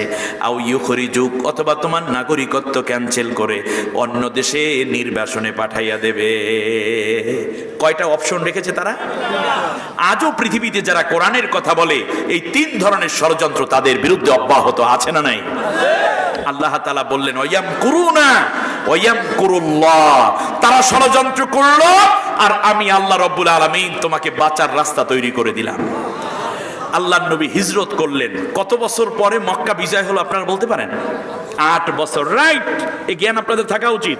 কারণ হচ্ছে 8ম হিজরিতে রমজান মাসে জুমার দিন আল্লাহর নবী ঠিক 8 বছর পরে মদিনা থেকে 10,000 সাহাবীকে নিয়ে মক্কায় প্রবেশ করলেন এবং মক্কা বিজয় করলেন। কত বছর লাগলো? 8 বছর। মুসা আলাইহিস সালামকে আল্লাহ বিজয় দিলেন এই মারতে চাইলি হিজরতের কত বছর পরে বিজয়? 8 বছর। মারতে চাইলো মায়ানমারের সৈনিকেরা, পৃথিবীর সবচেয়ে জঘন্য নারী ক্লিওপেট্রাকেও হার মানিয়েছে লেডি হিটলার, ওয়াং সাং সুচি, হাজার হাজার মুসলমানকে হত্যা করলো। আলহামদুলিল্লাহ, বাংলাদেশ সরকার এবং বাংলাদেশের মানুষ তাদের বক্ষটা খুলে দিয়েছে। বাংলাদেশ কোনোদিন হারিয়ে যাবে না। বাংলাদেশ নিয়ে কেউ ষড়যন্ত্র করলে আল্লাহ তাদের মুখোশ খুলে দিয়ে এই জাতির সামনে উলঙ্গ করে ইতিহাসের নিকৃষ্ট ডাস্টবিনে ফেলে দেবে, ঠিক কিনা বলেন? শুনুন, আমার মন কেন যেন বলছে 8 বছর যখন হবে মায়ানমারের নির্যাতিত নিপীড়িত রোহিঙ্গা মুসলিমরা আবার মায়ানমারে প্রবেশ করবে এবং সেই প্রবেশ হবে তাদের বিজয় প্রবেশ, ইনশাআল্লাহ। আল্লাহ কবুল করুন, বলেন আমিন। আমার বন্ধুগণ, মুসা আলাইহিস সালাম ক্লান্ত শ্রান্ত হয়ে আছেন। এমন সময় তিনি দেখতে পেলেন নবীদের দৃষ্টি কিন্তু খুব সূক্ষ্ম। মানবতার কল্যাণে, মানুষের উপকারে সবসময় তারা নিজেদেরকে নিবন্ধ রাখে। ওয়ালাম্মা তাওয়াজ্জাহা তিলকা মাদিয়ান ক্বালা আসা রাব্বি আয়াহদিয়ানি সাওয়াআস সাবিল। নিঃসন্দেহে আমার আল্লাহ অবশ্যই আমাকে একটা উত্তম পথ বাতলে দিবেন, কারণ এই মাদায়নে আমার মা নাই, বাবা নাই, ভাই নাই, বোন নাই, খালা খালু, ফুফা ফুফি, চাচা চাচি, মামা মামি কেউই তো নাই, সব অপরিচিত। আমার বিশ্বাস এই জনপদে আমার আল্লাহ আমাকে একা ছেড়ে দিবেন না, আমার আল্লাহ অবশ্যই আমাকে সাহায্যের রাস্তা খুলে দিবেন। সুবহানাল্লাহ। কারণ মুমিনরা কখনো কি হয় না, হতাশ হয় না। ওয়ালাম্মা ورد ماء مدين وجد عليه أمة من الناس يسقون ووجد من دونهم امرأتين تذودان قال ما خطبكما قالتا لا نسقي حتى يصدر الرعاء وأبونا شيخ كبير। দেখতে পেলেন যুবক, যারা যুবক বন্ধুরা একটু ভালো করে শোনো, যারা যুবক তারা তাদের উট, দুম্বা, বকরি, ভেড়াগুলোকে পানি পান করাচ্ছে। মাঠেরই এক কর্নারে কয়টা উট, শখানিক দুম্বা আর 200-300 বকরি ভেড়া নিয়ে 2জন মেয়ে, যুবতী মেয়ে ওইগুলোকে আলগে রাখতেছে, এদিকে আসতে দিচ্ছে না। তো মুসা আলাইহিস সালাম চিন্তা করলেন ব্যাপারটা কি। একটু দেখা দরকার। তিনি চলে গেলেন এই দুই মেয়ের কাছে, যুবতী মেয়ে, গিয়ে বলল যে আচ্ছা তোমরা এরকম করছো কেন? মা খতবুকুমা, তোমাদের কি হলো? সবাই পানি পান করাচ্ছে, তোমরা মেয়েরা মানুষ মাঠের মধ্যে দাঁড়িয়ে আছো, তোমরা না আগে পানি পান করিয়ে তারপর আগে বাড়ি চলে যাবে, এটাই তো স্বাভাবিক নিয়ম, তোমাদের হলোটা কি? মেয়েরা বলল যে শুনুন, এই যে একটা কূপ, বড় কূপ, এই কূপটা ঢেকে রাখা হয়, সিকিউরিটেড করা হয় একটা বড় পাথর দিয়ে। আপনি দেখছেন পাশেই একটা অনেক বড় পাথর, এই পাথরটা সরায় 15 থেকে 20 জন যুবক লাগে। ওরা হেইয়া হেইয়া ডাক দিয়ে দিয়ে তারপর পাথরটাকে কূপের উপর থেকে সরিয়ে নেয়। আবার সন্ধ্যা হলে ওরা আবার এই কূপটাকে ঢেকে রাখে। যেহেতু আমরা ওই যে কূপের পানির উপরের ঢাকনাটা সরানোর যে কাজ, এই কাজে আমি অংশগ্রহণ করতে পারি না। আমরা মেয়েরা মানুষ, এই ধাক্কাধাক্কির মধ্যে আমরা যেতে পারি না।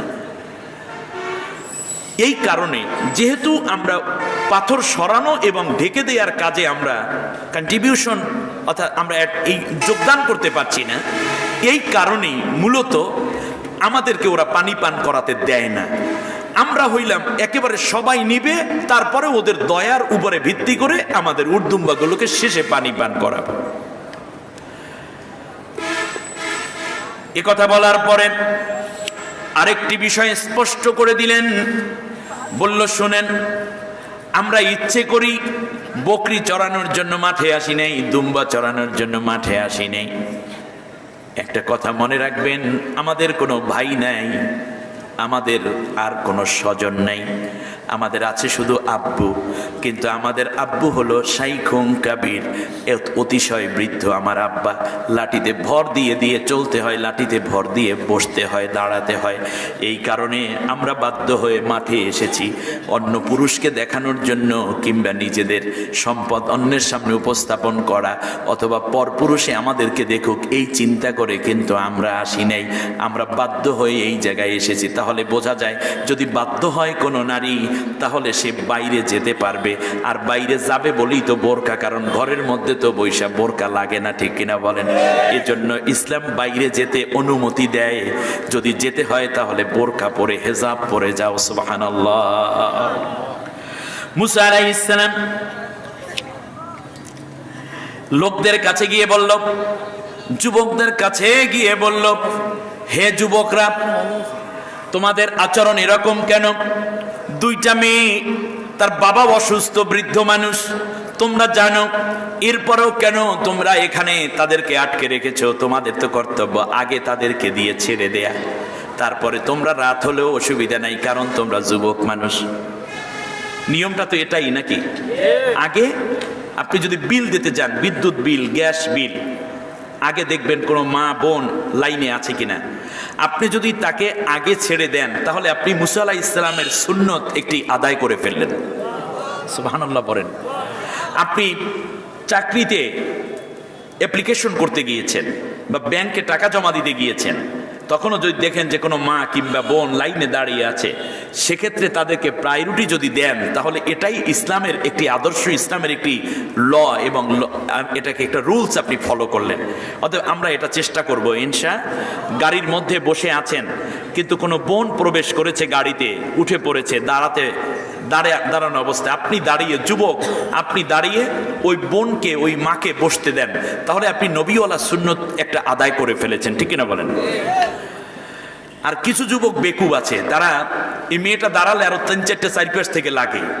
অবশ্য মেয়েরাও খুব ভালো নাই, যেইভাবে এখন সোশ্যাল মিডিয়ায় দেখলাম, এবং এটা তো রীতিমতো বিভিন্ন টিভি চ্যানেল তাদের সংবাদ শিরোনাম করেছে, র্যাক ডে নামে সাদা গেঞ্জির উপরে কালারফুল কলম দিয়ে যে স্পর্শকাতর জায়গাগুলোতে বাজে কথা লেখালেখি করছে। 31st night, Valentine's day, rag day, Pohela Boishakh থেকে নিয়ে অপরদিকে যে সমস্ত জাহিলিয়াত, যে সমস্ত নায়িকাদের উন্মাদনা এবং উলঙ্গপনার পাশাপাশি মাদকদ্রব্য যেভাবে সয়লাব এবং ক্যাসিনো যে আকার ধারণ করেছে, তাতে করে এই দেশটা আসলে ইমানদারদের থাকবে কিনা সন্দেহ আছে।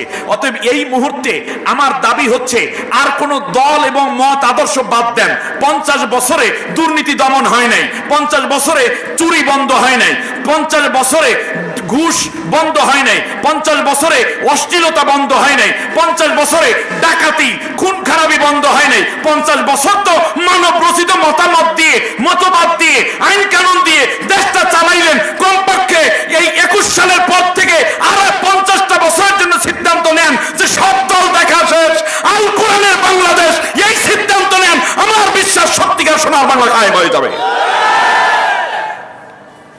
বাদ দেন, আর কত নিচে নামবেন আপনারা?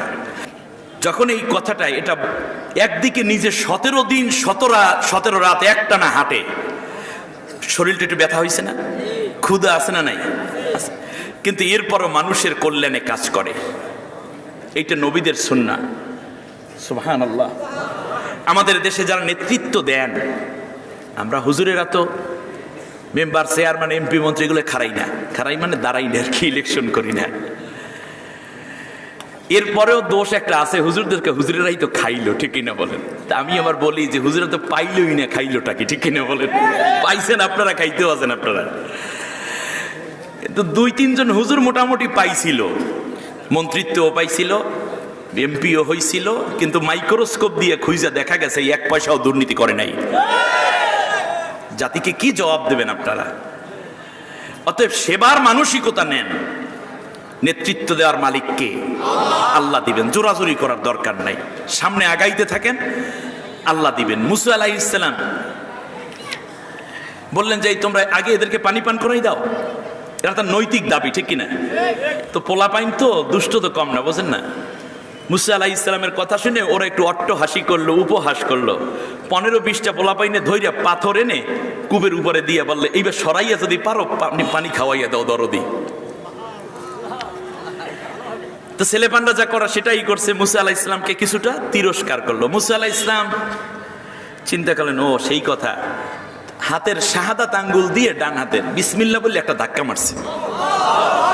এক ধাক্কায় পাথর গড়াতে গড়াতে গড়াতে আর থামে না, ফুটবলের মতো খালি যাইতে মাঠের একেবারে শেষবারে পৌঁছে গেছে। পানি পান করাইয়া, প্রতিদিন পানি পান করাইয়া যেতে যেতে সন্ধ্যা হয়। আজকে গেছে বেলা 12টায়, খেয়াল করেছেন? মুসা আলাইহিস সালাম আল্লাহকে ডাক দিয়ে বলে, রব্বুল আলামিন, ফাসাকা লাহুমা ثم تولى إلى الظل فقال رب إني لما أنزلت إلي من خير فقير। আল্লাহ তাআলা, আমি ওর অসহায় হয়ে পড়েছি, তুমি যে নেয়ামত দাও সেটাই আমি নেব। একটু পরেই ঘটনা ঘটল। فجاءته إحداهما تمشي على استحياء قالت إن أبي يدعوك ليجزيك أجر ما سقيت لنا فلما جاءه وقص عليه القصص قال لا تخف نجوت من القوم الظالمين।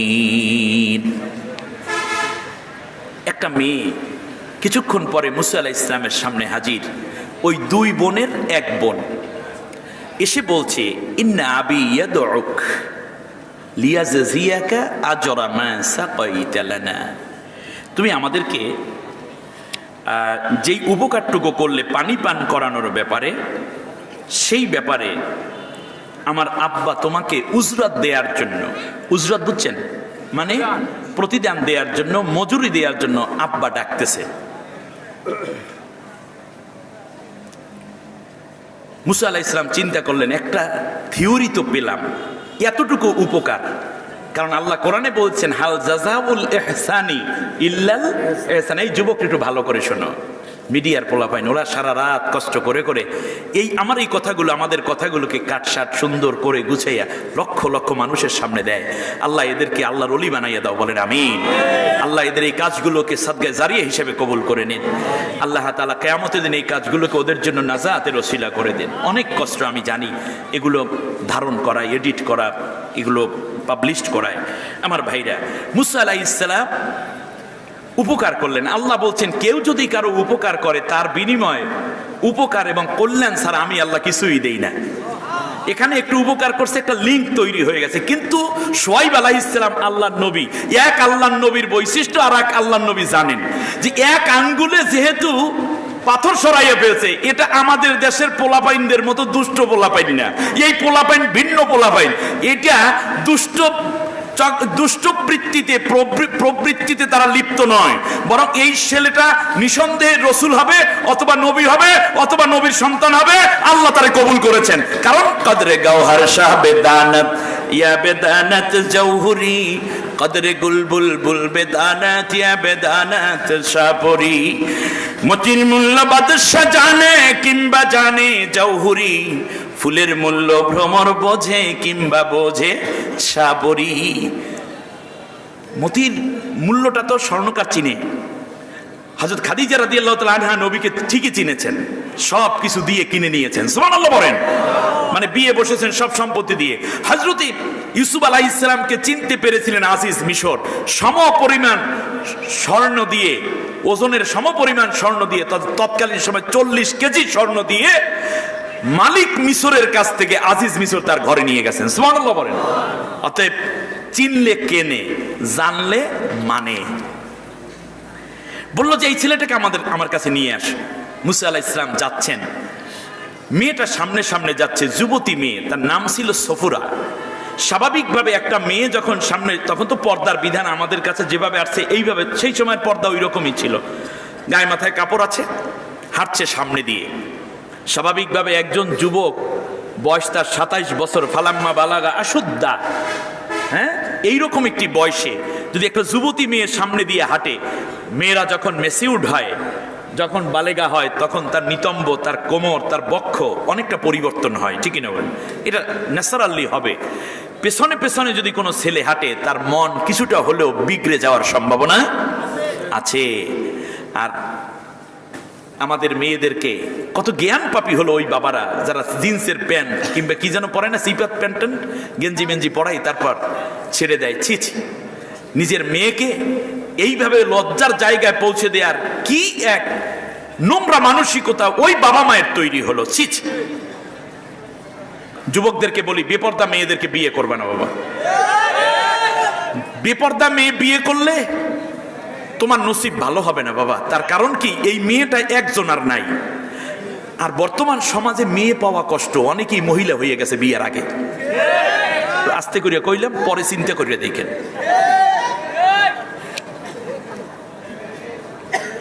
এসে বলতেছে আব্বা ডাকে, আব্বু ডাকতেছে, সামনে সামনে যাচ্ছে, বলল না তুমি আমার পেছনে যাও, নজরকে হেফাজত করো। সুবহানাল্লাহ।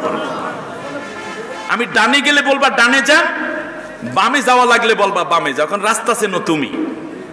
এই জন্য মুসা আলাইহিস সালামকে লক্ষ্য করে মেয়ে বলল, আমি কথাই বলবো না আপনার সাথে, আমি পাথর নিলাম, ডান দিকে যদি পাথর মারি, একাধিক রাস্তার মুখে এসে মনে করবেন ডান দিকে যাওয়া লাগবে, বাম দিকে যদি পাথর মারি তাহলে মনে করবেন বাম দিকে আমাদের বাড়ি। খেয়াল করেছেন? এটা ব্যক্তিত্ব। তুমি একদিন গল্প করে বান্ধবী বানাইয়া ফালাই না, জিএফ আর বিএফ নাউজুবিল্লাহ পড়েন। আমার গার্লফ্রেন্ড হবে আমার স্ত্রী, আমার স্ত্রীর বয়ফ্রেন্ড আমি, ঠিক কিনা বলেন?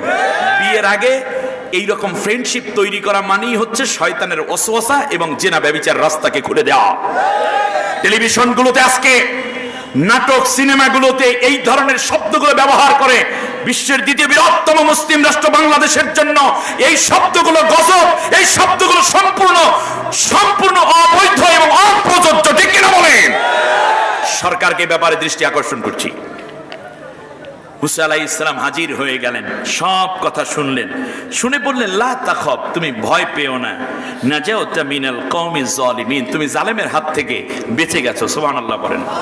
ক্বালাত ইহদাহুমা ইয়া আবাতি ইস্তাজিরহু ইন্না খায়রা মান ইস্তাজারতাল কাওয়িয়্যুন আমিন قال إني أريد أن أنكحك إحدى ابنتي هاتين على أن تأجرني 8 حجج فإن أتممت 10 فمن عندك وما أريد أن أشق عليك ستجدني إن شاء الله من الصالحين 3 দিন চলে গেল একজন মেয়ে বলল আব্বা এই ছেলেটাকে আমাদের কাজের ম্যানেজার বানাইয়া রাখেন প্রস্তাব দিচ্ছে কে কাকে বাবাকে কেন ম্যানেজার বানাবেন তার কারণ তার ভেতরে 2টা কোয়ালিটি আছে কাওয়িয়্যুন আমিন সে শক্তিশালী এবং বিশ্বাসী আমানতদার এইবার তাফসীর কতটুকু বুঝছেন আমি একটু প্রশ্ন করি আচ্ছা সে যে শক্তিশালী এই মেয়েটা বুঝলো কেমনে রাইট তাহলে বোঝা যায় কাজের লোক রাখার ক্ষেত্রে ম্যানেজার রাখার ক্ষেত্রে ড্রাইভার রাখার ক্ষেত্রে হালহালুটি কিংবা আপনার ব্যবসার এই মানে দোকানদারি পরিচালনা বিভিন্ন জায়গায় যখন লোক রাখবেন তখন কয়টা কোয়ালিটি দেখবেন 1 নম্বর দেখবেন শক্তিশালী কিনা আবার শক্তিশালী আছে কিন্তু দুষ্ট তাহলে দুর্নীতি কইরা আপনার ব্যবসায় 12টা বাজাইবে 6 মাসের মধ্যে এই জন্য পরবর্তী কোয়ালিটি হলো আমিন সে হবে কি আমানতদার মাল চুরি করবে না এবং কোন রকম ক্ষতি সাধন করবে না আমিন পাইলো কমনে বলেন তো দেখি আমিন পাইলো কোথায় রাস্তায় যাওয়ার সময় অতএব যুবকদেরকে বলি রুচিবতী মেয়ে যারা তারা ফটকা ছেলেদেরকে স্বামী বানায় না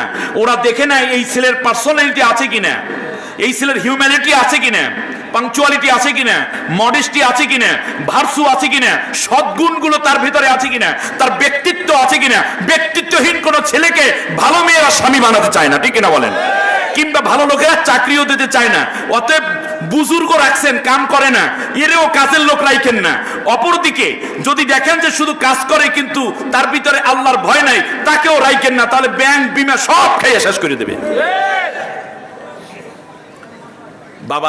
বাবা বললেন মুসা আলাইহিস সালামকে ডাকলেন মুসা শোনো ইন্নী উরিদু আন উনকিহাকা হে আমার ঘরের মেহমান শোনো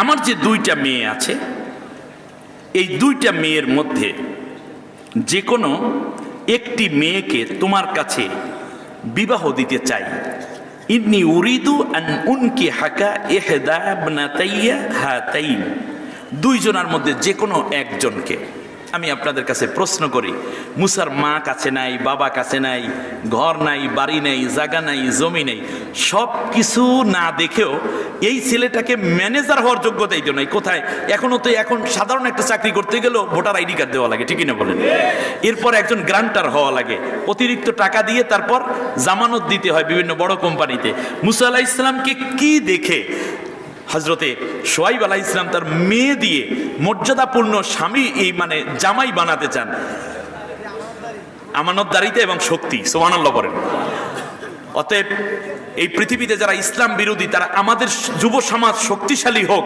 এটা তারা চায় না এই জন্য ঘরে ঘরে ইয়াবা ফেন্সিডিল কোকেন তারি হিরোইন মারজুয়ারা পেথিরিন সহ গাঁজা সহ সব জিনিস ঘরে ঘরে পুষাইয়া দিয়েছে যাতে করে আমাদের যুব সমাজ কাওয়িয়্যুন না থাকে আর আমিন যেন না থাকে সেই জন্য দিয়েছে টেন্ডারবাজি দিয়েছে হাজার রকমের চোরা কারবারি দিয়েছে হাজার রকম নেতৃত্বের নামে লোভনীয় মারামারি কাটাকাটি হিংসা বিদ্বেষ অপরদিকে মেধাবী যেন হয়ে না উঠতে পারে সেই জন্য পড়ালেখার মধ্যে ইসলাম এবং মানবতার সত্তার কোনো পড়া না নিয়ে আশেপাশে কাহিনী দিয়ে আমাদের জাতিটাকে শেষ করে দেওয়ার ষড়যন্ত্র করে যাচ্ছে ঠিক কিনা বলেন আমি ছোট্ট ইঙ্গিত দিয়ে গেলাম 2 দিক থেকে বাহিরের দিকে মারি আছে যত ভিতরের দিকেও তত গন্তিতে সবাই বাড়িয়া চলেছে গরু ছাগলের মতো ঠিক কিনা কাম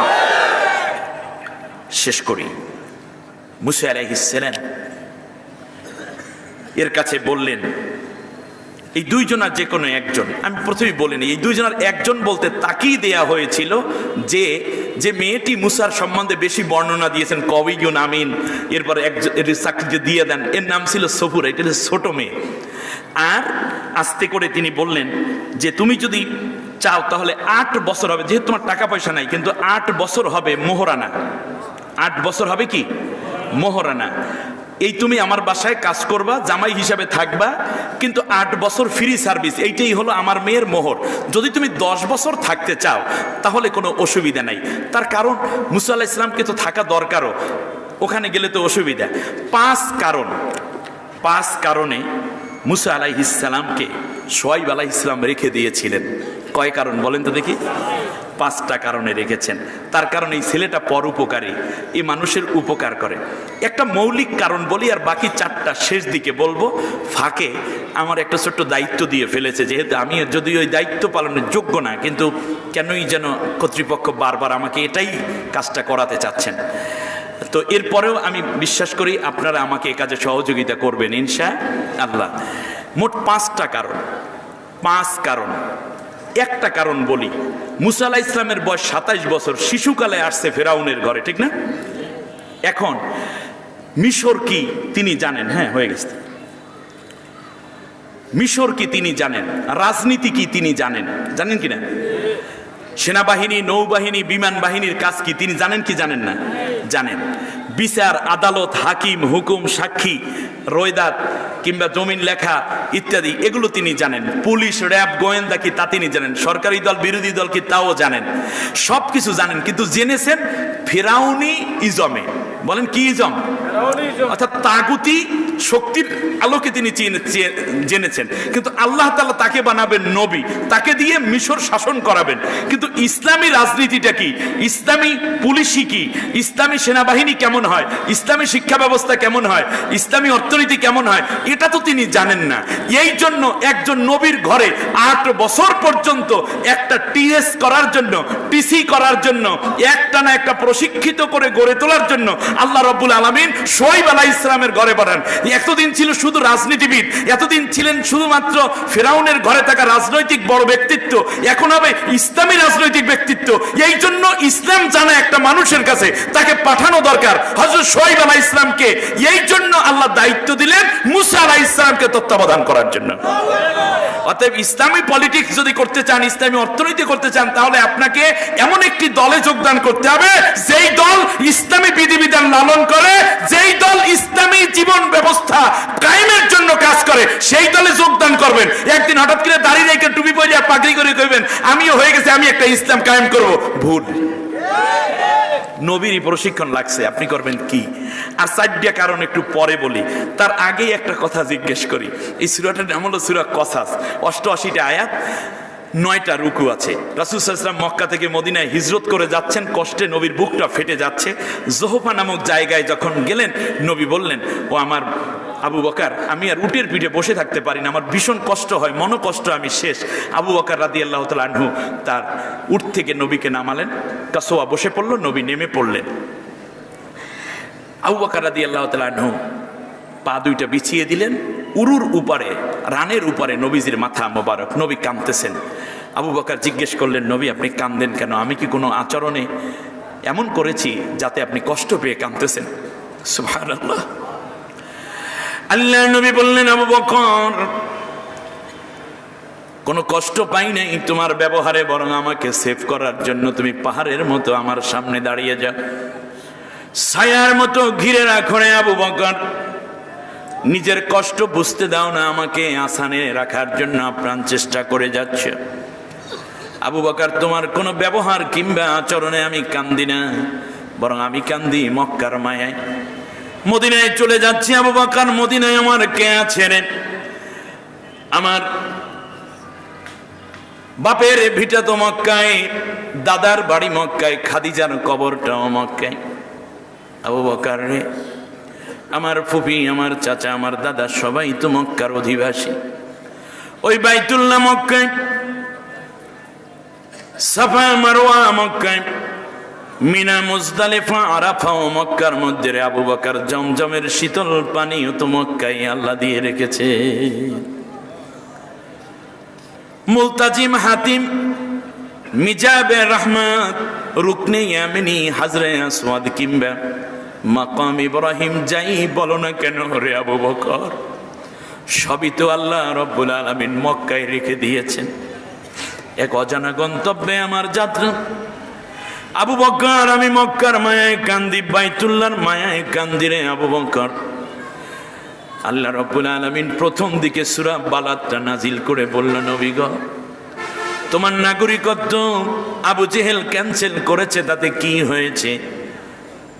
লা উকসিমু বিহাদাল বালাদি ওয়া আনতা হিল্লুম বিহাদাল বালাদ ওয়া ওয়ালিদিন ওয়া মা ওয়ালাদ। নবী গো, এই মক্কা নগরীর কসম করে বলি, তোমার নাগরিকত্ব ক্যান্সেল করেছে আবু জেহেল, কিন্তু আমি আল্লাহ কিয়ামত পর্যন্ত বলে দিলাম, জন্মসূত্রে তুমি এই মক্কার নাগরিক। নবীর নাগরিকত্ব দিয়েছেন কে? আল্লাহ। আল্লাহ ফিরিয়ে দিয়েছেন। আল্লাহ নবীর চোখের পানি আল্লাহ রাব্বুল আলামিন সহ্য করতে পারেন না। আল্লাহর নবী জীবনে সবচেয়ে বেশি কান্না করেছেন 9 বার। তার মধ্যে একটা জায়গা হলো আল্লাহর নবী হিজরতের সময় কান্দে। আপনি খেয়াল করে দেখুন, খেয়াল করে দেখুন নবীদের দেশপ্রেম কত গভীর। আমি বিশ্বাস করি বাংলাদেশ যখন গভীর ষড়যন্ত্রের মধ্যে যদি কখনো পড়ে যায়, বহির শত্রু দ্বারা আক্রান্ত হয়, তাহলে দালাল যারা, ক্ষমতা লোভী যারা, দুর্নীতিবাদ যারা, তারা অবশ্যই পালাবে, কিন্তু জীবন বাজি রেখেই দাড়িওয়ালা, টুপিওয়ালা, ইসলামপন্থী আলেম ওলামারা লড়াই করবে বাতিলের বিরুদ্ধে। ঠিক কিনা বলে? বাংলাদেশের রক্ষা কবচ ইসলাম। ইসলাম থাকলে বাংলাদেশ থাকবে, ইসলাম না থাকলে বাংলাদেশ থাকবে না। শুনুন, আল্লাহ রাব্বুল আলামিন জিবরিল আলাইহিস সালামকে পাঠিয়ে দিলেন। পুরা সূরাটা নিয়ে আল্লাহর নবীর কাছে জিবরিল চলে আসলেন। আল্লাহ রাব্বুল আলামিন বললেন, নবী গো, কানবেন না। এর আগে 8 বছর ফিরআউন যখন হত্যা করতে চেয়েছিল মুসাকে, 8 বছর পরে যেমন করে আমি ফিরিয়ে এনেছিলাম, আপনাকে 8 বছর পরে ফিরাইয়া দেব, সেই কাহিনী নিয়ে নাজিল হয়েছে সূরা কসস। বলুন মারহাবা। এবারে আসুন, মুসা আলাইহিস সালাম একটু উপকার করেছেন, আল্লাহ তাআলা উপকারে যাজা দিয়েছেন কিনা? দিয়েছেন। সরাসরি আমরা যদি এমন কোন জায়গায় নিজেদেরকে কন্ট্রিবিউশন করতে পারি, আমরা যে আমল করি তা দিয়ে তো জান্নাতে যাওয়া কষ্ট, তাই না? এজন্য আল্লাহ নবী বলেছেন, ইযা মাতাল ইনসানু ইনকাতা আনহু আমালুহু ইল্লা মিন সালাসা, ইল্লা মিন সাদাকাতিন জারিয়াতিন আও ওয়ালাদিন সালিহিন ইয়াদউ লাহু আও ইলমিন ইয়ানতাফাউ বিহিন নাসা। আল্লাহ নবী বলেন, মানুষ যখন মরে যায় তখন তার সব আমল বন্ধ হয়ে যায়। নামাজ, রোজা, হজ, যাকাত, গুন্ডামি, পান্ডামি, জিকির, আজকার, গুনাহ, নেক সবই কি হয়ে যায়? ক্লোজ হয়ে যায়, বন্ধ হয়ে যায়। কিন্তু 3টে আমল কিয়ামত পর্যন্ত তাকে সওয়াব দিতে থাকবে। সুবহানাল্লাহ বলেন। 3টে কাজ। কারণ কি? কিয়ামতে আমাদের হিসাব হবে কেন? এতদিন কেন? আল্লাহ মরার সাথে সাথে হিসাব কিতাব করে জান্নাত না জাহান্নাম দিতে পারতেন। এটা রেখেছেন শুধু এই জন্যই, ওয়েটিংটা করেছেন, যাতে করে এমন কিছু মানুষ আছে যারা এই মুহূর্তে যদি নেকবদের হিসাব নেয় তাহলে জাহান্নামী হয়ে যাবে। কিন্তু এই ব্যক্তিরই জীবনে মসজিদ বানাইছে, মাদ্রাসা বানিয়েছে, এতিমখানা বানাইছে, দাতব্য চিকিৎসালয় করেছে, মানুষের বিধবা ভাতা দেওয়ার ব্যবস্থা করেছে, অসহায় মানুষের পাশে দাঁড়িয়েছে, দুস্থ মানুষকে খাবার দিয়েছে, এই মানুষগুলো হিফজখানা করেছে। এইরকম কিছু কাজ আছে যা ওই ব্যক্তি মরার পরেও অব্যাহত থাকে। এখন হিসাব করলে এই ব্যক্তি জাহান্নামী, কিন্তু ওই যে মসজিদ বানাইলো, কিয়ামত পর্যন্ত কত মানুষ এই মসজিদে নামাজ পড়বে। যারা মসজিদ বানাইলো নামাজই তার সওয়াব পাবে, সমান সওয়াব পাইবে তারা মসজিদ বানাইছে যারা। মাদ্রাসা থেকে হাজার হাজার আলেম, লক্ষ লক্ষ তালবে আলিম তৈরি হয়ে বের হবে। এই আলেমরা আবার আলেম বানাইবে, ওই আলেমরা আবার আলেম বানাইবে, ওই হাফেজরা আবার হাফেজ বানাবে। এই যে সদগায়ে জারিয়ার একটা চমৎকার সওয়াব দেখা যাবে, সেই দিন মাপামাপি করলে এই ব্যক্তির নেকের পাল্লাটা ভারী হয়ে যাবে, এই ব্যক্তি জান্নাতি হয়ে যাবে। এজন্য নবী বলেছেন, মানুষ মারা যায় কিন্তু তার 3টা কাজ কিয়ামত পর্যন্ত অব্যাহত রাখেন আল্লাহ তাআলা। তার মধ্যে একটা হচ্ছে এই মসজিদ, এই মাদ্রাসা, এই ঈদগাহ, এই এতিমখানা, এই রাস্তাঘাট, কালভার্ট, ব্রিজ, এইগুলো করেন, তারা মানবতা কল্যাণ পায়। দ্বিতীয় হচ্ছে এমন সন্তান যে তার বাবার জন্য দোয়া করবে, ওয়ালাদিন সালিহিন ইয়াদউ লাহু, নেককার সন্তান, সে তার জন্য দোয়া করবে। আর একটা বিষয় থাকবে যা হচ্ছে এমন জ্ঞান যা সে পরকাল পর্যন্ত অব্যাহত রাখবে। সুবহানাল্লাহ বলেন।